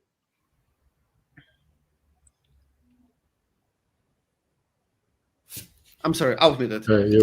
Yeah, I think in the shootout, I'm not sure if I actually get him, but maybe he just like hides behind the car and he basically like just gets me in the leg. That just like my leg will be bleeding, but it will be just like a bruise. The bullet didn't like get through. I will be like bleeding for the rest of the scene. But yeah, it's like a minor. The bullet went just by the leg to like scratch it, but not like really hit it very well. And I think this guy is spooked. He's going to try to jump in his car and take off. Angel, you've arrived on scene. Do you drive up or walk up, you think? I'm picturing this all happening in like a dark alley somewhere. Yeah, I'm thinking I'm driving up, and because I'm prepared to defend myself in case Enadina wants to kill me. I'm sorry. So maybe I have my own assault rifle next to me, and let's say because everyone's having AKs, mine is an M16, and so if I hear shots fired, I may want to punch up the gas and get closer as soon as possible.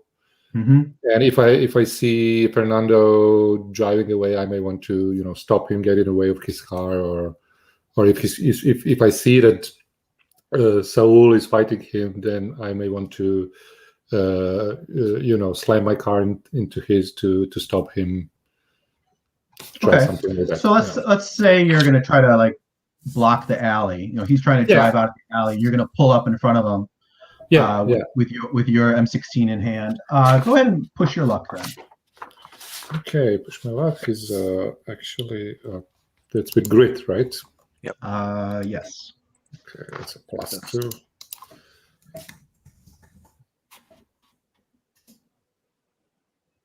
Okay, 9.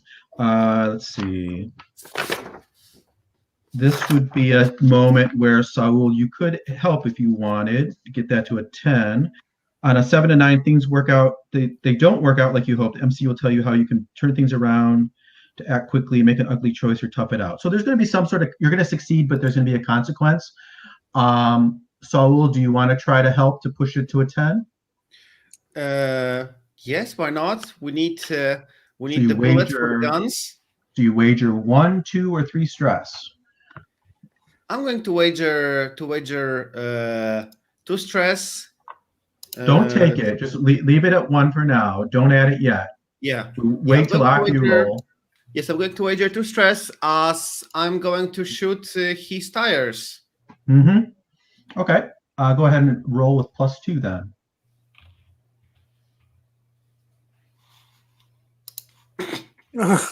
Okay. And you can't help a help, so that's just a fail. You take that stress then. You take the 2 stress, and you get a fail.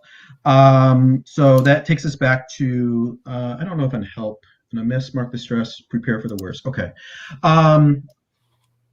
So we're back to a 7-9 on the push to luck. So I think what's going to happen,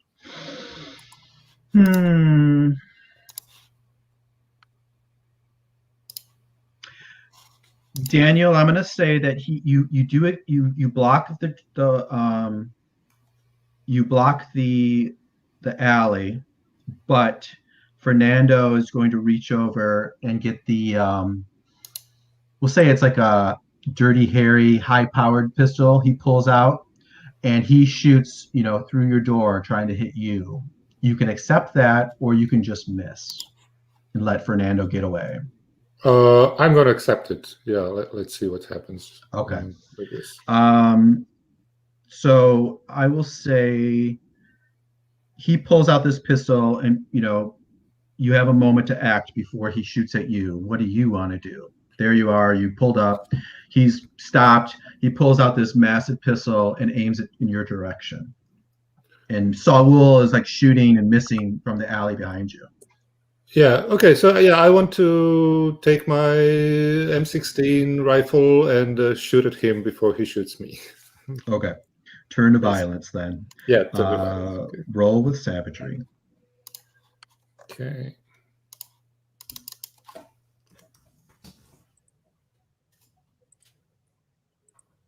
It's a 7. Okay. Get 2.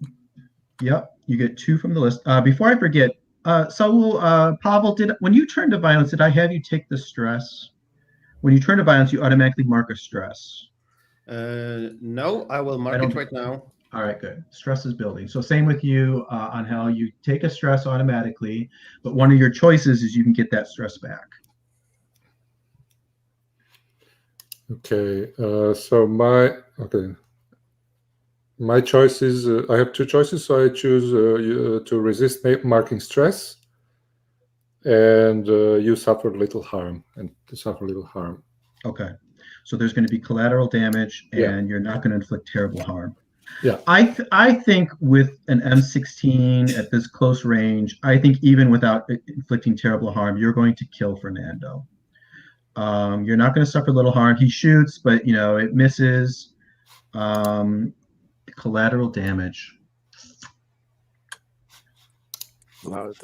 If I can suggest maybe something happens to my car, or maybe something worse. Yeah, I'm thinking something worse. I think given the noise, may attract unwelcome attention. I think Saul got a miss too on the help, so I might roll that in with the collateral damage. I think that which one of your 3 Pandia would be most interesting to get shot, Saul? They're not going to be killed. They're going to be injured. Yeah, let's go with my good buddy Azul. Okay, so the car screeches to Fernando's car screeches to a stop. There's a bam, bam, bam, bam, bam, bam of an automatic rifle piercing through his windshield. He goes, flopping around. He flops over out the window, and you feel a sense of relief. But then you look over and see that Azul's been shot in the gut. And he's like, and he kind of collapses to the ground. Yeah, Saul is like standing there, just like, fuck. Jeez, Azul, stay with me. Azul, don't go anywhere. We'll get you to the dock. Let's cut there. Let's pick up in the police station. Let's move forward in time a little bit in the police station.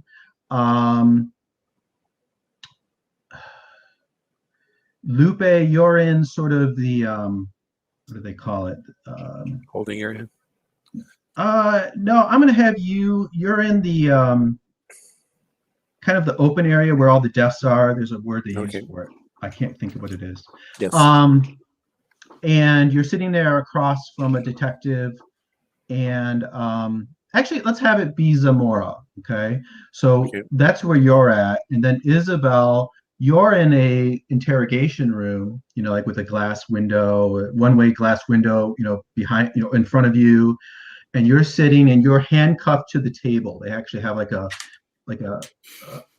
heavy ring that they, have handcuffed you to this table, and in walks Lieutenant Reyes. Lieutenant Reyes walks in, and Lupe, you're sitting across from Zamora. We're gonna kind of like do like a cuts or what do they call it, with a two screen, split Split screen, yeah. We're going to go back and forth with the two of you. So Lupe, you're sitting across from Zamora, and he sighs and he says, "All right, what's your story?" So I basically, I play it to the hilt. I was talking with my sister, Isabel, about family matters. Her husband is sick and in the hospital. I say, conflating, never mind the timeline here. He doesn't know that. And when she got she got information about something, and about something that's happening at the cathedral, I didn't understand it. And then I basically, say, she went to talk to this fellow. I got out of the car to have a cigarette, and suddenly there was this man there with a gun. And Isabel pulled out her gun, and he grabbed me to use as a human shield. Everything happened so quickly. I'm not sure what order it's in. I mean, and I give a crappy witness testimony. Okay. Right. In other words, I don't give anything so consistent that if Isabel says something different, it won't be reasonable. I repeat myself. I confuse the order of things once on purpose. And I paint, and I absolutely paint Isabel as, she got tipped off that it's important that this fellow needed protection, and she went and got him. And if it wasn't for her bravery, in protecting this man, and in avoiding a shootout with me in the middle, then we might all be dead. Et cetera, et cetera, et cetera. That's like it's the consistent tone over and over again. Is that I don't understand why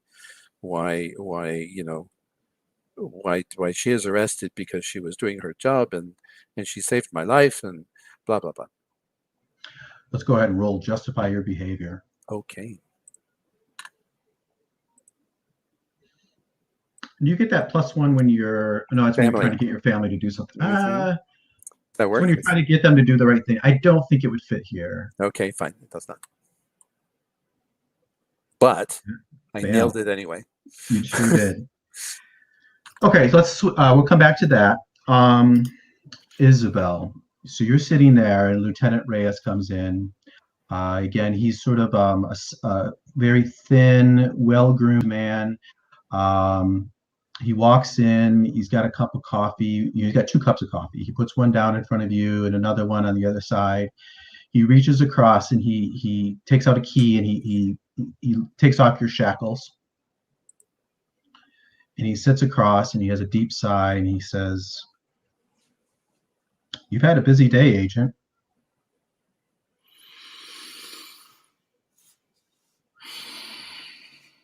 Is that coffee for me, Lieutenant? Yeah. Thanks.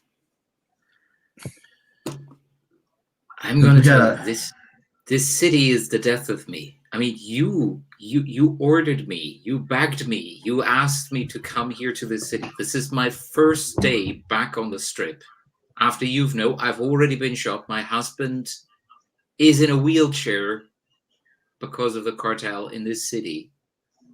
And now, for some reason, this rookie cop of yours has it in their head that for some reason I'm a dirty cop. He says, "No, this isn't being recorded. Nobody's watching what we're saying. It's just you and me. We both know that we both know you're a dirty cop. And between you and me, I'm just as dirty as you are."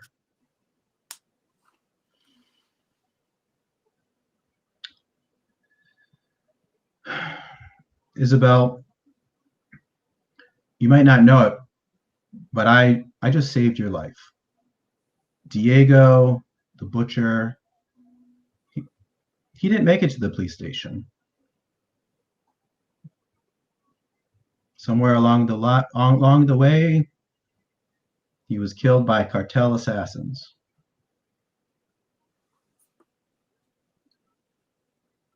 And that's what, because of that, maybe you'll survive through this day. But you need to do something for me now. You willing to play ball? My eyes are sort of frantically sizing the room and sizing up him in order to get a better idea of whether he's right now just using that as a tactic to set me up and say something that I shouldn't, or whether this is genuine. You want to roll size someone up? Yeah, absolutely. Okay. Roll with savagery.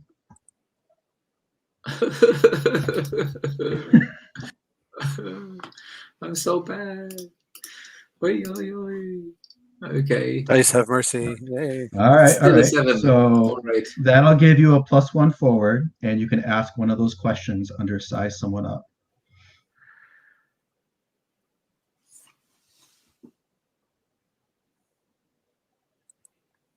All of them would fit nicely here. It's just a matter of what do you want to pick up from this guy, from Lieutenant Reyes.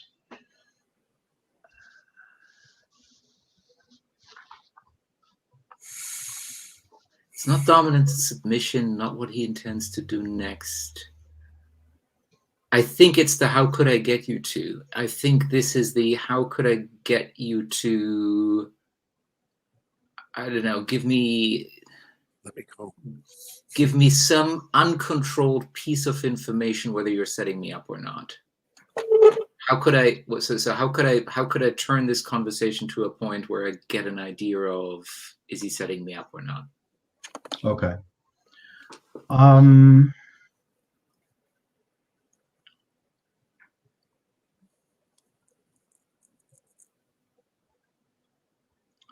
I think I would say, tell me if this seems to answer that. He's holding all the cards. He told you that he's not recording it. Yeah. And he just admitted that he's crooked. So if he is, then he's going to be implicated just as much as you. So maybe that gives you a sense of mind that maybe he's being honest, at least on that level. At least you're not going to get in trouble with the police if you follow along. Okay. So keep in mind that you have that +1 forward still. So he says to you. Sorry, what does a +1 forward mean? I it means that out from the if you read size someone, it means that if you have a follow-up roll, because of this knowledge you've gained, you can add +1 to your roll. Okay, got it.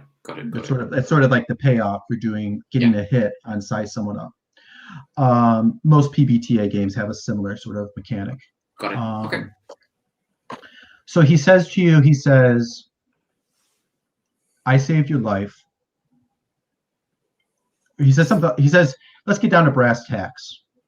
Time is a factor here. Things are going to change tonight.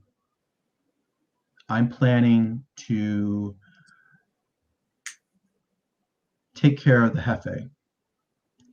And I'm taking over. And the last thing I need are any clean cops causing me trouble. I'm going to take care of the Jefe, but I need you to take care of Zamora. Zamora is trouble. Do you have that in you, Isabel?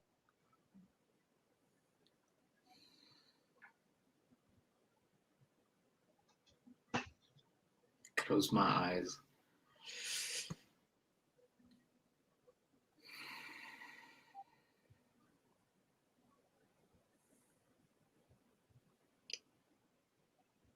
Let's pause there and let's take our break and let everybody think for 5 minutes, and we'll come back, okay? And we'll pick up with either you or Brandon. Let's take 5.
Jason, I have a question. Sure. Do you think I cleared my duty, Llave? It says clear the key and advance when you intentionally thwart the goals of your organization or employer. Does that count as the thing with Diego? You think letting Diego go Yeah. back last session? Yeah, we talked about it at the end, and you said you didn't think so, but I would say so. I think that. Yeah, I think maybe the second part where I, listened to Lupe and went and walked Let him away. go. That's true. Yeah, also Yeah. adds to this. Yeah, I think so. So yeah, in that case, what you do is you get an immediate advance Okay. and you remove duty and you add a new Yave. And you can either pick Indomitable or you can go, there's a tab called Yave's List. And Yeah. there's a list of all the different Yaves that the game gives us. You can pick any of those and move that into your character keeper. I think yeah, I had a look at them. I think I'm gonna go with an Indomitable. I think Indomitable. that Okay. suits me. Yeah. Yeah, it sounds like that's coming up. Yeah, that's what's coming for me. And I will take the Duro move, which means I get a +1 when I get fucking shot. So that's also, Okay. I think, something to be Oh, expected. that's Something All right. I'm expecting to experience. Okay. Okay. Thank you. Go ahead Great. this thing. Yeah, and everybody else take a minute and see what Yaves they might have hit already, if any. And go ahead and take that experience. Or if you feel like you cleared one, like Daniel just did, you just remove it and pick a new Yave to take the spot. All right, everybody's here. Let's have that split screen. We'll go back out to where Lupe is, and Agent Zamora. He takes his hat off and he puts it down and he rubs his forehead and he says, Senora Ayala, we have your statement. This somehow I know in my heart somewhere you're involved in this whole messed up thing, but we got nothing to hold you with. You're free to go. Of course I'm involved. You have my sister there somewhere. You have they hit my sister with a pistol. Why? What is happening? She is familia. I'm not going to be just pushed out. I think this will be a get the truth to get anything out of him here. Sure. And that is hustle and yeah, this I don't get my +1 because I'm not working on family. Right. But in my heart, I am.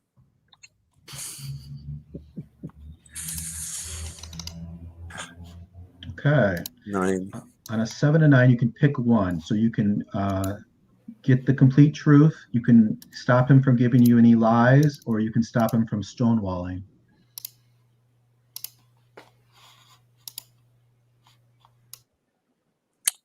I'm going to, if he's going to lie to me, I'm going to make him lie. So I'm going to, he cannot stonewall me. Right. He cannot push me off with this is confidential police business. It's like, nope. He's either going to have to lie to my face or tell me what's really going on. Okay. He looks towards the interrogation room where you know your sister's being talked to by someone.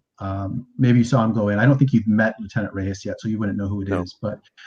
And he looks around the room. You know, it's a busy room. There's people clattering away on typewriters, of course, like all police stories have people typing on typewriters all the time. And he says, let me walk you out, Lupe. And you know, he stands and he helps you up.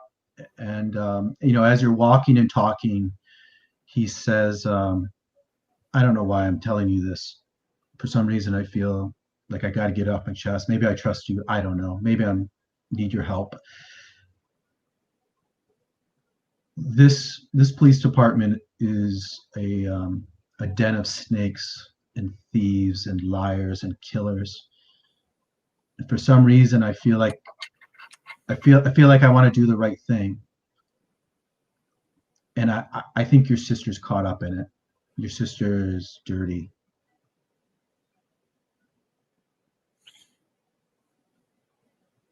But if the police are corrupt, then why would they care about that? I don't know if they do care, but I do. I put a gentle hand on his chest. He doesn't flinch or anything. I feel that you are a good man in a very, very bad situation. Isabel is my little sister. You know what that means.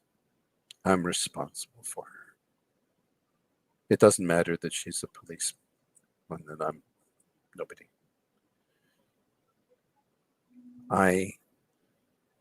She is family, and even if she's done something bad, I have to do everything I can to help keep her out of worse trouble, because it can always be worse. Isn't it? Is that not true? Look, you're talking to the wrong person. Tell me. Who do I have to make a deal with? That's the right word. Deal. You need to make a deal. I think you need to talk to the people with the real power. The Jefe, or between you and I, you might need to talk to Reyes, Lieutenant Reyes, our boss. Reyes. Yes, I have to talk with him anyway. You will introduce me, please?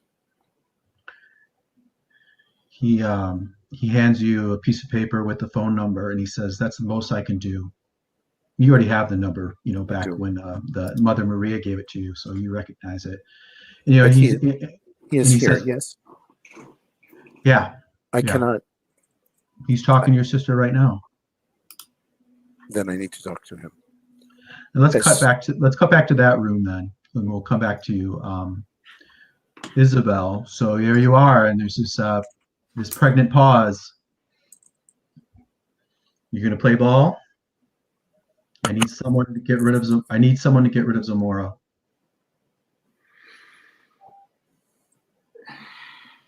Of course, in this town, it's play ball or be the ball, so I'll play. Good.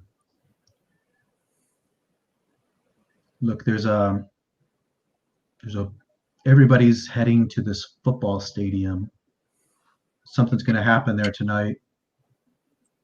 I'll get Zamora there, and you take it from there, right? He's not going to be the only body in that football stadium tonight, but he can't leave. He makes sure he doesn't leave there.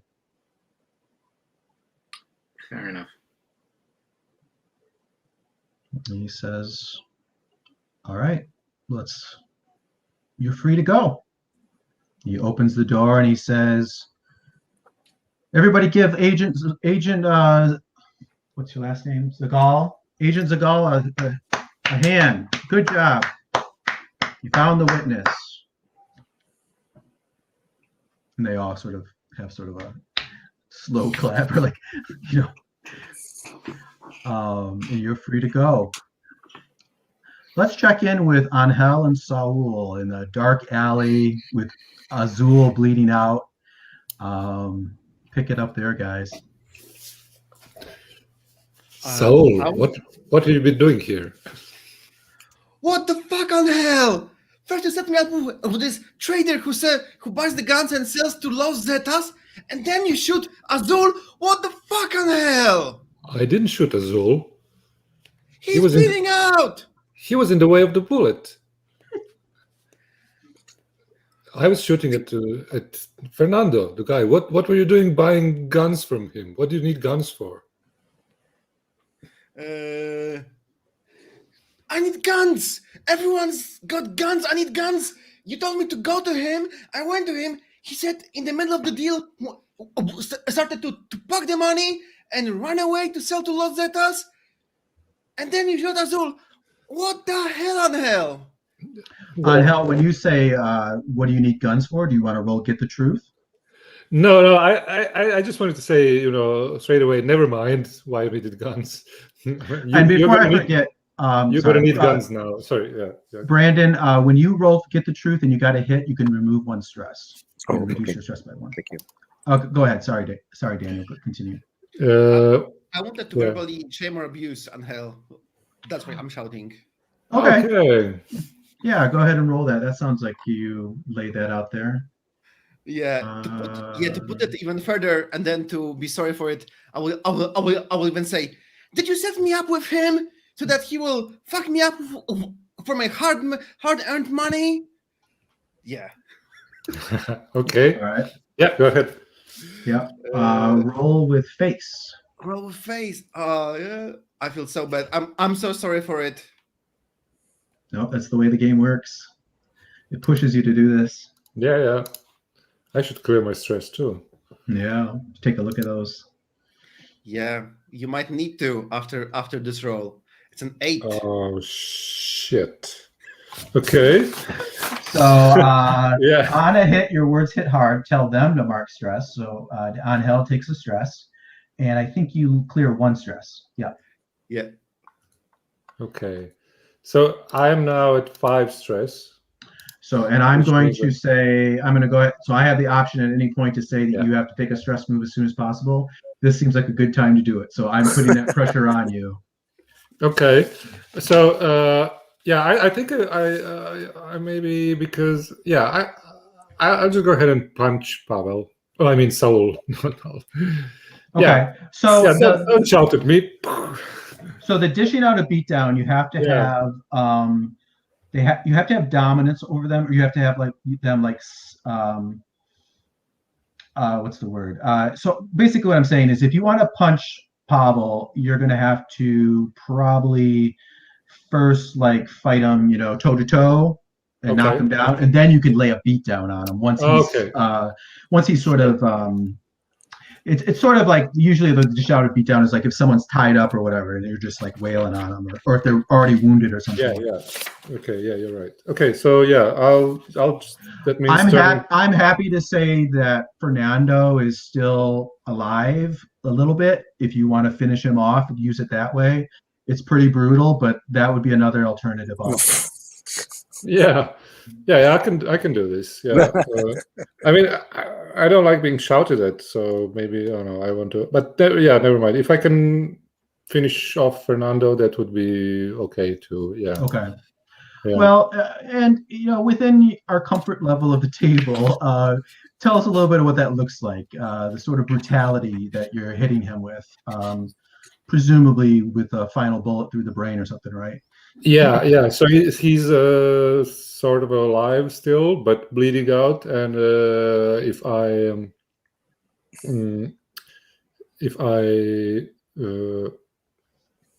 if he's still breathing or trying to say something to us, and I'm looking at Saul, who is shouting at me, and kind of want to punch him, but I still have my my rifle in my hands. So instead of punching him, I just shoot at I put a couple of bullets in Fernando's body to shut him up, and to shut Saul up also, right? Because the bullets are loud. So let's just say, to kind of make it more dramatic, and out of you being overwhelmed, let's just say you empty the clip into this poor guy's body, and it just created a horrible mess, right? It's like a burst.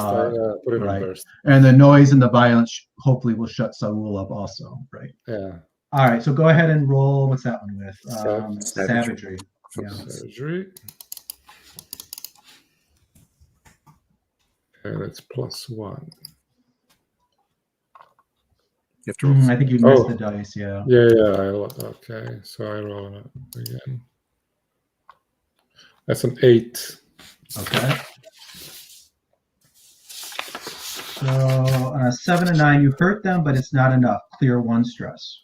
Okay. So it helps a little bit. Okay. Yeah. And Fernando is dead, I presume. Yeah. Yeah, he's very dead. Sophia kind of cries out to you, Saul, after the firing dies down, echoing through this alley. She's like, if you Pendeos are done, throwing your dicks around, Azul's dying here. Well, patch him up quickly. We have to go. Take all the guns. We're going to need the guns. Where to patch him up? Do you know anyone who can quickly patch him up? No. Do you? You have a move, Daniel. Find an NPC. That might be a good spot for this. Let's see. How's that read? When you track down an NPC, roll with savagery. Maybe there's a underground doctor you know about. You just have to find him where he's at. So maybe. Go ahead. Okay. Yeah. So maybe I have someone. Please, but we have to hurry. We have to hurry. Angel, I'm sorry for what I said. Please, we need to help Azul. Please help me. If I help Azul, if I help you, you're going to help me. Is that okay? Yes. Okay, you don't know what it's about, but it's going to be hard. Azul Go ahead. Yes. What are you asked? Let's see. That sounds like propose a deal. And I keep trying to push to get a propose a deal on the table. This might be a moment. That's what I wanted to do too. Yeah, let's see. So you're saying I'll help you save Azul in return for you helping me. Yeah, let's roll that and then we'll see where that goes. Okay. So that's rolling with face. And my face is -1. You guys are good at getting those -1s out.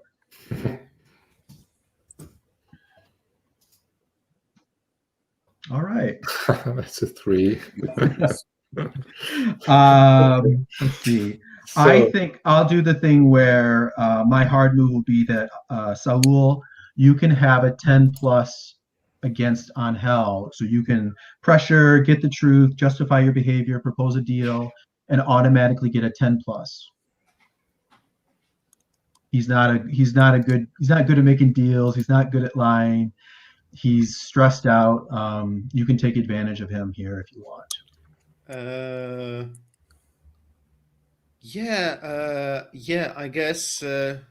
I guess Saul looks at him, at Angel, and says, "No, not that.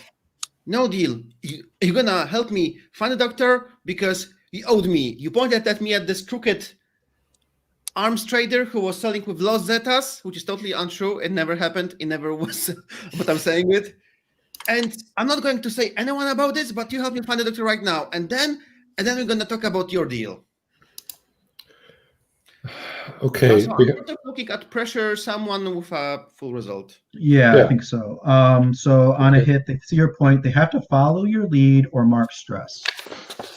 Okay, so you have to do it. Okay, so you have to do it without a deal. Then you're going to help him without getting anything in return. Okay, but I'm pretty desperate, so I say I'm the desperate one. So I say, I'll do it. I knew someone from way before. I'm not if they're still there, don't know, but we'll try to find this doctor, and then we have to go because I'm in trouble, and I will be asking you to help me. Yes, Take those guns. You're gonna need those. Yes, and I'm take everything. Loading the ammunition, taking the clips, and then going to help Azul to walk. Okay. So I'm looking for. So you load into your truck, and then is the Pandia all loading into the BMW? Follow him. Yes, we have our BMW. We will park inside and follow Azul's and follow an Angel truck. Okay, so before we roll your move, Angel, we have to leave a messy crime scene, which is a what do they call those? Heat move. Yeah.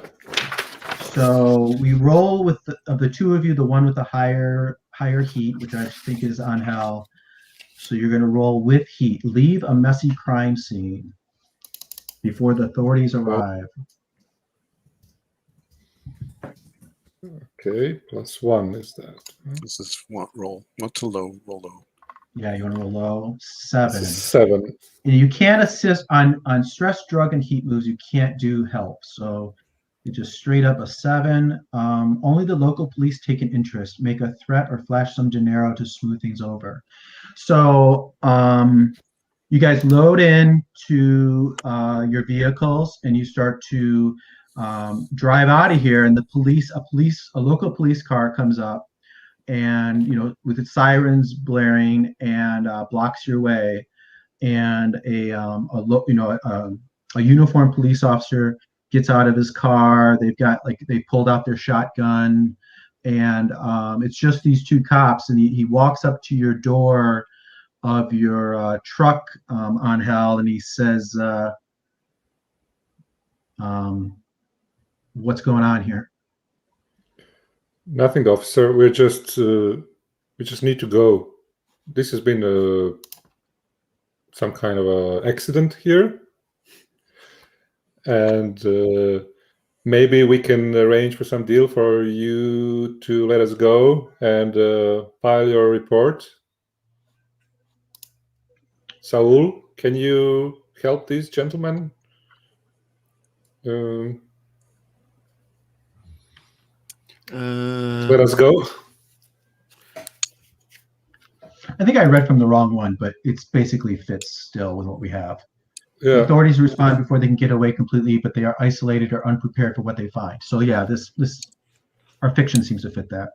So yeah, Saul, he looks across at you, Saul, and he looks back down the alley, and he goes, "Holy shit! What?" He goes, "I think I'm gonna have to hold you unless you give me a good reason not to." Yeah, I think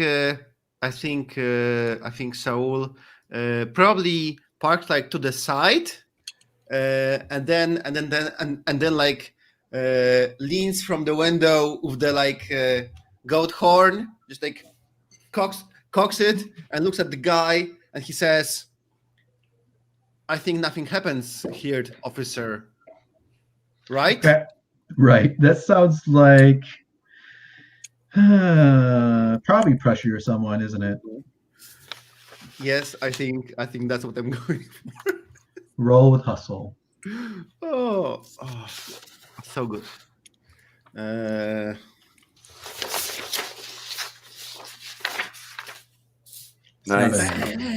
12. All right. You succeed, but you let something important slip to this police officer, or to something that's significant to Angel. No, that's a 7 to 9. You got a 12. Oh, you did? Oh, Yeah, I misread it. Okay, good. Okay, good. So yeah, he goes, "Fine, get out of here before the federales arrive. I never saw you." And you drive away. Yeah. Let's go ahead and do your roll, Angel, on finding this underground doctor. Okay, so I'm rolling with savagery, which is +1.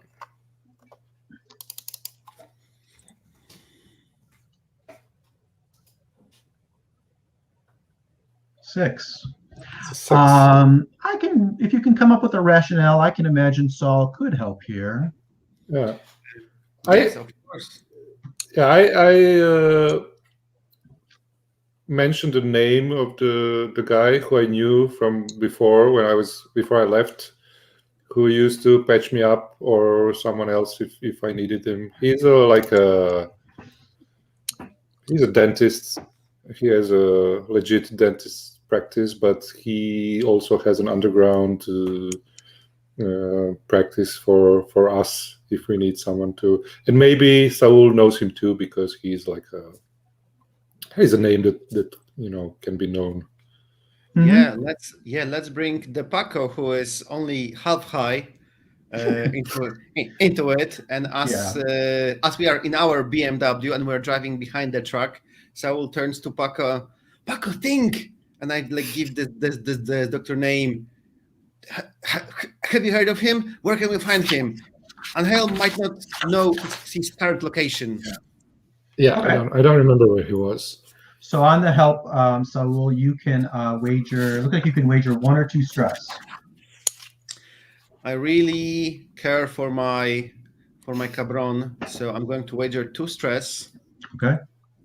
So roll with +2.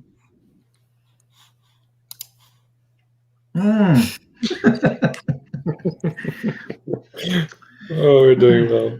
Yeah. Yeah. You when you turn back, Saul, to talk to Paco, you see he's trembling and he's crying, and Sophia starts to wail. Azul has died. He's bled out. Let's stop there. Let's pause there, and let's go back to, oh boy. Luke, With, Brandon, you had something you want to follow up yeah, with? I have your suggestion that we cut right to dinner. From the police station, because Right. the following on just seems like too much piling on to Yeah, a yeah, I single think you're right. location. So, so Isabel, Sebastian, does that sound good to you? You're at dinner with Lupe? yeah, so okay, yeah, so dinner is centered around pozole, which is the pork, basically a pork stew with hominy in it.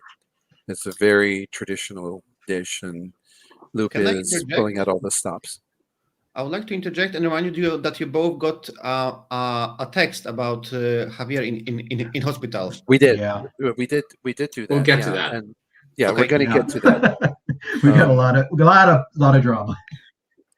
Go ahead, Brandon. Yes, and I think probably we have in fact both seen him in the hospital, to make sure he's stable, Yeah. because of course we would do that first. But Basically, what he did was not take the meds that he should have taken because the meds were too expensive, we're too and thereby expensive. his Yes, condition worsened until absolutely. basically.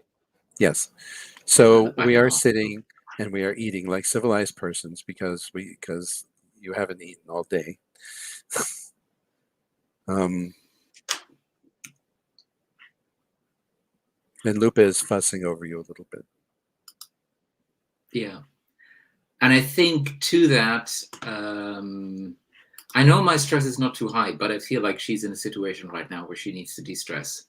Yeah.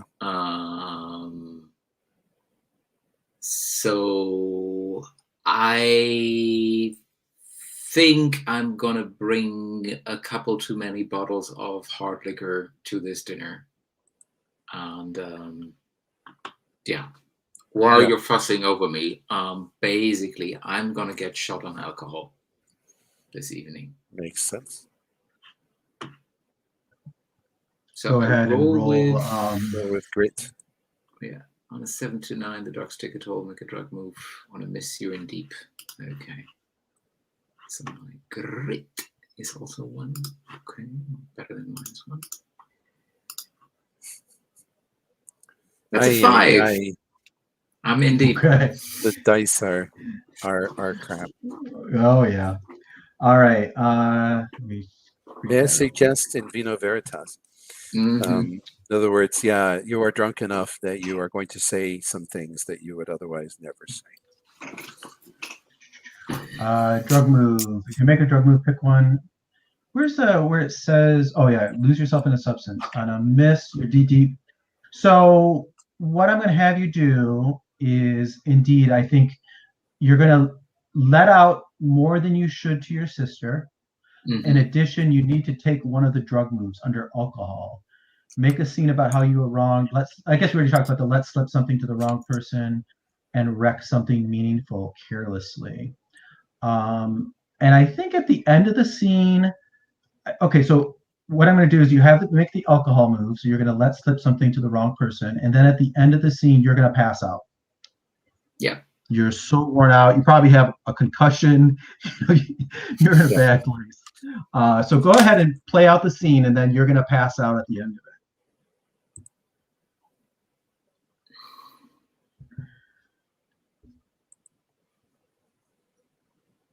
So, sister, tell me, what is it that you and this assassin of the Jefe have going on? I knew him when I was young. Well, I knew him when he was young too.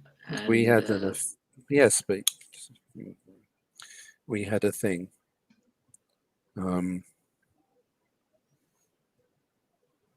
He's a very handsome man, He's also a very hands-on man.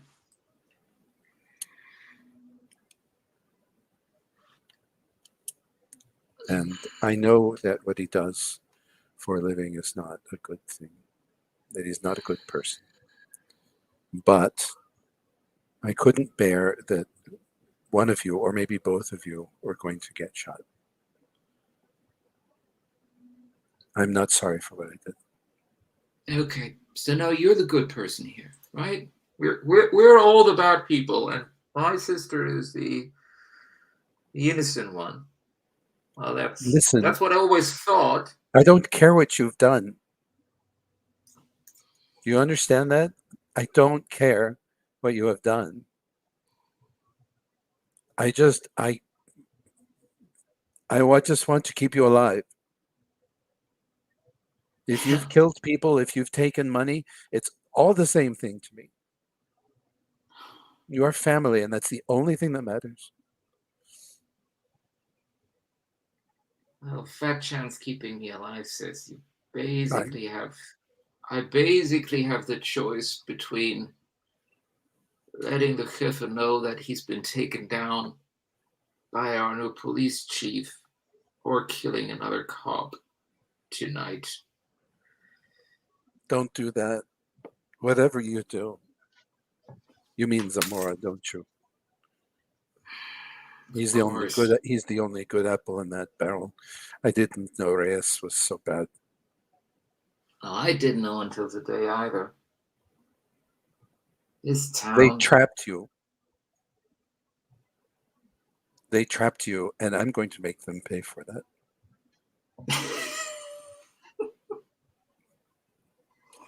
You think I can't? Oh, I'm starting to believe you. I know. You've already seen that I know bad people. And Isabella, I have money. Some. I was going to do it. I was going to do it to try to keep my little Alejandro from being expelled. With the debts that new treatment is producing, no way. Thanks, but no way. And then you and your Alejandro. Okay. Here's what's gonna happen. You're gonna let the Jefe know, and he's gonna take Lieutenant Reyes out, who's a bad apple anyhow. And then your Alejandro doesn't have any issues, and I don't have any issues, and maybe the Jefe has a bit of money. And while I'm talking, taking my mobile phone out, and I'm basically dialing Saul's number.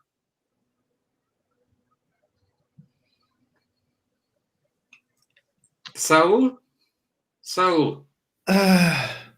Yes. It's me. Yeah. Yes. Zoido? So Nice Saul, situation. Saul's pulled over. You're looking back at, Azul, your friend is dead, Yeah. and you get this call. Nice situation you got me into today. Being shot at twice. Almost killed. Lovely town. Just because you're not going to show up while I'll try to clean up the mess of this cartel. But listen here. This is important. Before the Jefe goes to the football stadium tonight, I need to see him. I need to see him tonight. Nobody else. You need to make that happen. Understand me? You want to roll pressure someone? Yeah. Or is Saul are you all on board with that, Saul, or does he need to pressure you to do that? Let's just roll it anyways. Either way, let's roll it. Yeah. Okay. I think that's what the game wants you to do. Even if people are into it, you still probably should roll. Mm-hmm. That's a 12. Yeah. Bam. Okay. So you can go along with it, or you can mark stress, Saul. Since I don't have stress to mark out. That's right. You have to go along with it. I will say, yes, and then I'm going to shout while sitting in the car at the phone. You fucking bitch! You think you can push me over? Yes, I will do it. My friend is dead because of your dirty cops' dealings. You're the Well, single we're going one. to take care of all the dirty and the clean cops tonight. So just set that damn meeting up and call me back when you're done. Beep. Did you want to roll? What do they call it? The stress move. Saul? Shame? Or yes. Did I you would- want to roll verbally abuse or shame? Yeah. Yes, that's what I wanted to do. Go ahead and roll face. Okay. That'll be our Face. last roll for today. Yeah. Yeah. And that's an 8. All right. So Isabel takes a stress, and you remove Yep. a stress. And I on a miss. Okay. If I may add a little coda, not going to make a rolls or anything. Sure. So while Isabel is calling, I'm going to call in hell. Okay. And I'm saying, and whether I get him or I get a recording, it's the same thing. It's like, I need to see you. And the Reyes is going to try to kill the Jefe tonight, and it must not succeed. Did Angel take that call? Yeah, I did. Yeah. First, I need to see you, please. What now? Yes, now. I mean, in But- in an hour. We have to go to the stadium. I know that. The police are going to show up and try to murder Jefe, to take over. They must not succeed. Okay. The Jefe has to kill Reyes before that happens. Okay. Or you do. Okay. There's a lot to take in, but I will. Yeah, let's meet as soon as possible. Okay. See. Now. Okay. 30 I don't think minutes. there's a roll there. No, there's no Yeah. roll. It's That- just that's- that's just just a tail end, and then I'm getting back, everybody and on I board, see that yeah. Isabel. I see that Isabel has fallen asleep at the table. Yep. Yep. Yeah. And I take I her think and I gently tuck her away, and with a little blanket, in the chair, so and her feet up on a cassock, and then I grab up my keys and I head out the door. Okay. And And, yeah, go ahead. sorry. Go ahead. I hang up the phone and wait until Saul stops yelling at his phone. Just tell him, I want to tell you, yeah, I guess we don't need to go to the dentist now. So I need to take care of something, but we have to meet at the stadium. There's something we need to do. Okay, let's close there for today. We successfully got everybody to 4 stress. All 5 of you got 4 stress. They were up in 5s. And Yeah. down to 4. Desperately trying to get below 5. So much drama. So I said we won't do stars and wishes today, but given how much stuff happened today, if you're free to stay for a few minutes, I'd be happy to go around the table, get feedback, kind of process all of that's happened. There's so many missed rolls that led to so much drama. So we'll frame it in terms of stars and wishes, but just kind of, give feedback and especially where you want to see yourself going. I think we kind of at this point have everybody kind of pointed in the same direction towards that football stadium. We introduced a lot of new stuff today. I know it's a lot of process. I will definitely be going back and listening to this session, writing down lots of notes and trying to make sure it's all coherent. There might be a lot of logical mistakes we've made, but it was a lot of fun. Let's go around the table. We'll start with Isabel today. If you have to go, just go, wave goodbye, and we'll say goodbye for today. But if you can stay, that would be great. Isabel, Sebastian, do you have any stars and wishes or just general thoughts about today's session? Okay. So for me, it's just stars all around right now, because I feel like this session was really leaning into, okay, everybody is in a continuous high stress situation and just getting themselves deeper and deeper into trouble. And meanwhile, I think our network of relation worked out beautifully. And Cheers to Lupe for basically being somehow the one who is neither dirty police nor in the cartel, but effectively becoming somewhat of a spider in the web. I think that's just really, yeah, a really lovely and fitting development. No wishes. Just saying, sort of, for me, just the situational stress works. So if I just imagine myself in my character, I want to do kind of stress moves, even if my stress meter isn't up, because I go, that's if I'm in that situation, I'm ready to do something stupid in order to blow off steam here. Yeah. And I think, looking at the wording of schemes, maybe you haven't hit it, but there's so much involvement you've had on both sides. Go ahead and take an experience for schemes. I think in spirit, you've earned it for sure. And then debt, I think we've laid the groundwork for a debt move, but we haven't got there yet. So yeah, I don't think you hit that one. Yeah. Okay. Brandon, do you have any stars wishes or just general thoughts? Oh, stars! Are you kidding? Every scene was packed with drama. The shootout at the gun dealer after the messed up deal, and the collateral damage when of the Saul's entourage being killed, and the getting to get in the way between my lover and my sister who had guns pointed at each other. Oh gosh, there's not enough stars in the bag.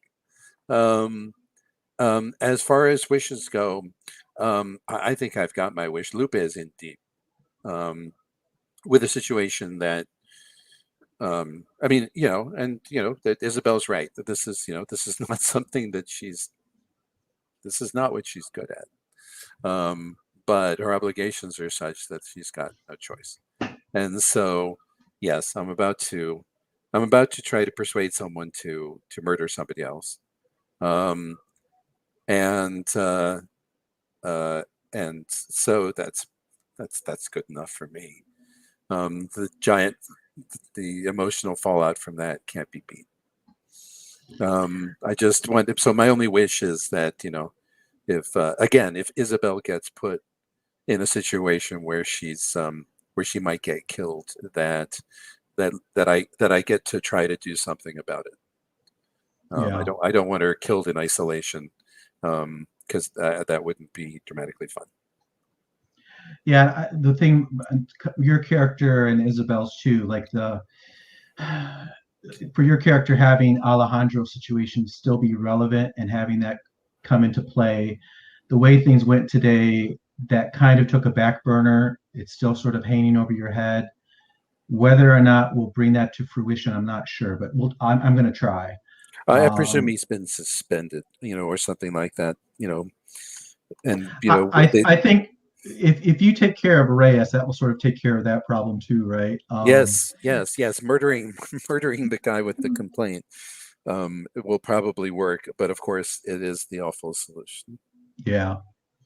And looking at your laves, loyalty, accepting lies and half truths, I think you hit that. I hit him pretty hard. Yeah, I think so. So yeah, I think you definitely look through those, and I think you definitely earned some good experience today. Did you you think you hit a new advance? I think I did, yeah. Yeah, it looks like you probably did.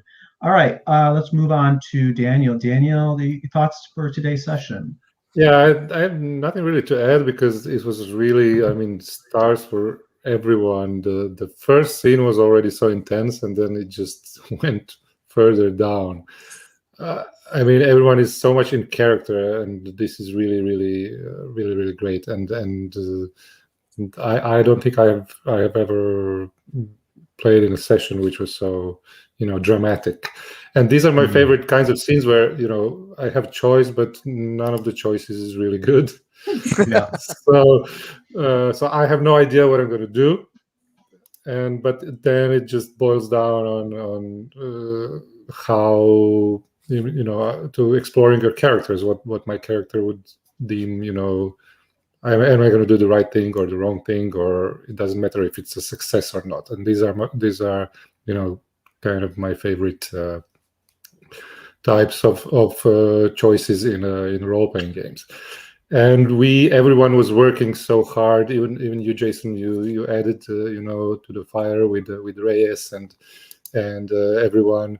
And it's really my wish is only to see what's going to happen next in the next session.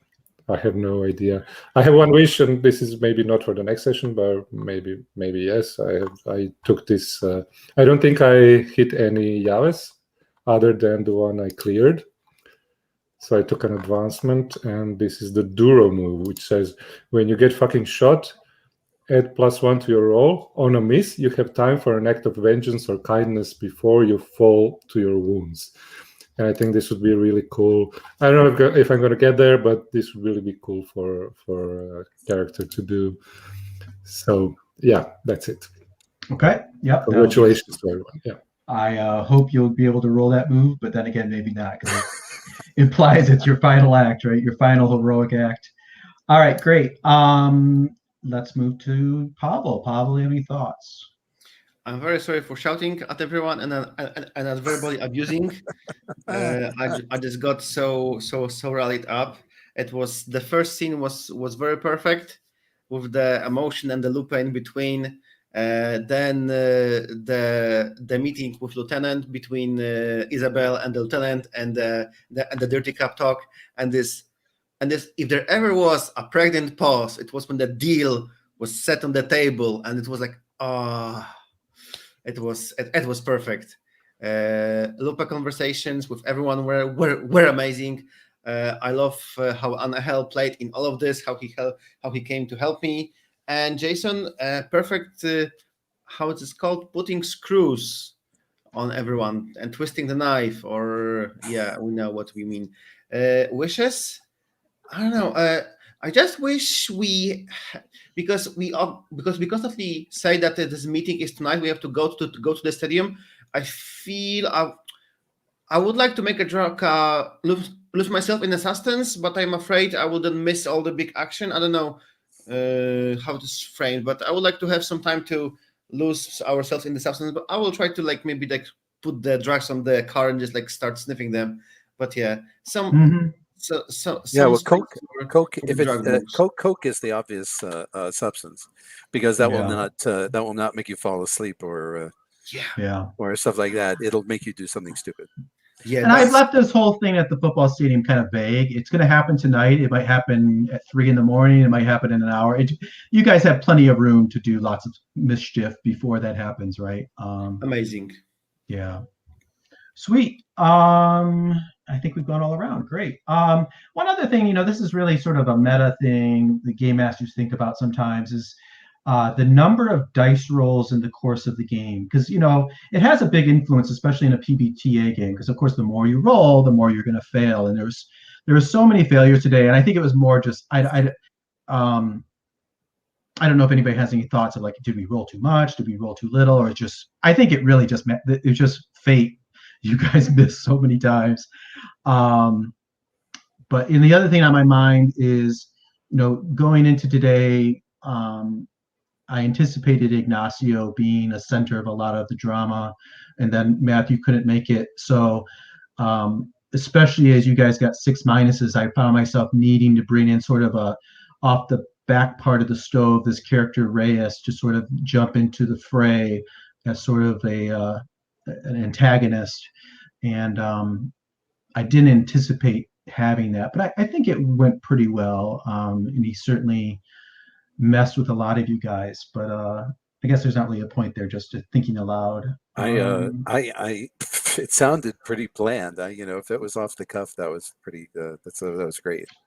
Yeah, I knew he was going to be a player potentially. I mean, I don't come in with any intention to have this plot go in a certain way, but I do have some ideas in case I need to pull something from a deck of cards to use, and Reyes was one of those players I anticipated maybe using. Oh, but one other thing before we leave, I saw on your move, Daniel, when you were looking for the dentist, that's the hopefully helping Azul. On a miss, someone someone you're avoiding finds you first. Oh yeah, I saw And that. Yes.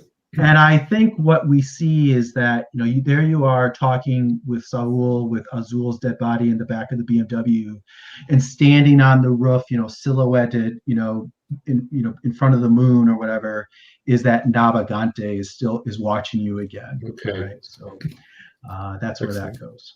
All right, Yeah, guys. do I see him or No, it's just no, off no, the no. okay off screen? Okay. The audience sees him. Yeah, No, yeah. Great, that's great. the sword Thanks, of Patrick. Damocles over your head. Sure, sure. All right, great guys. Just Awesome session.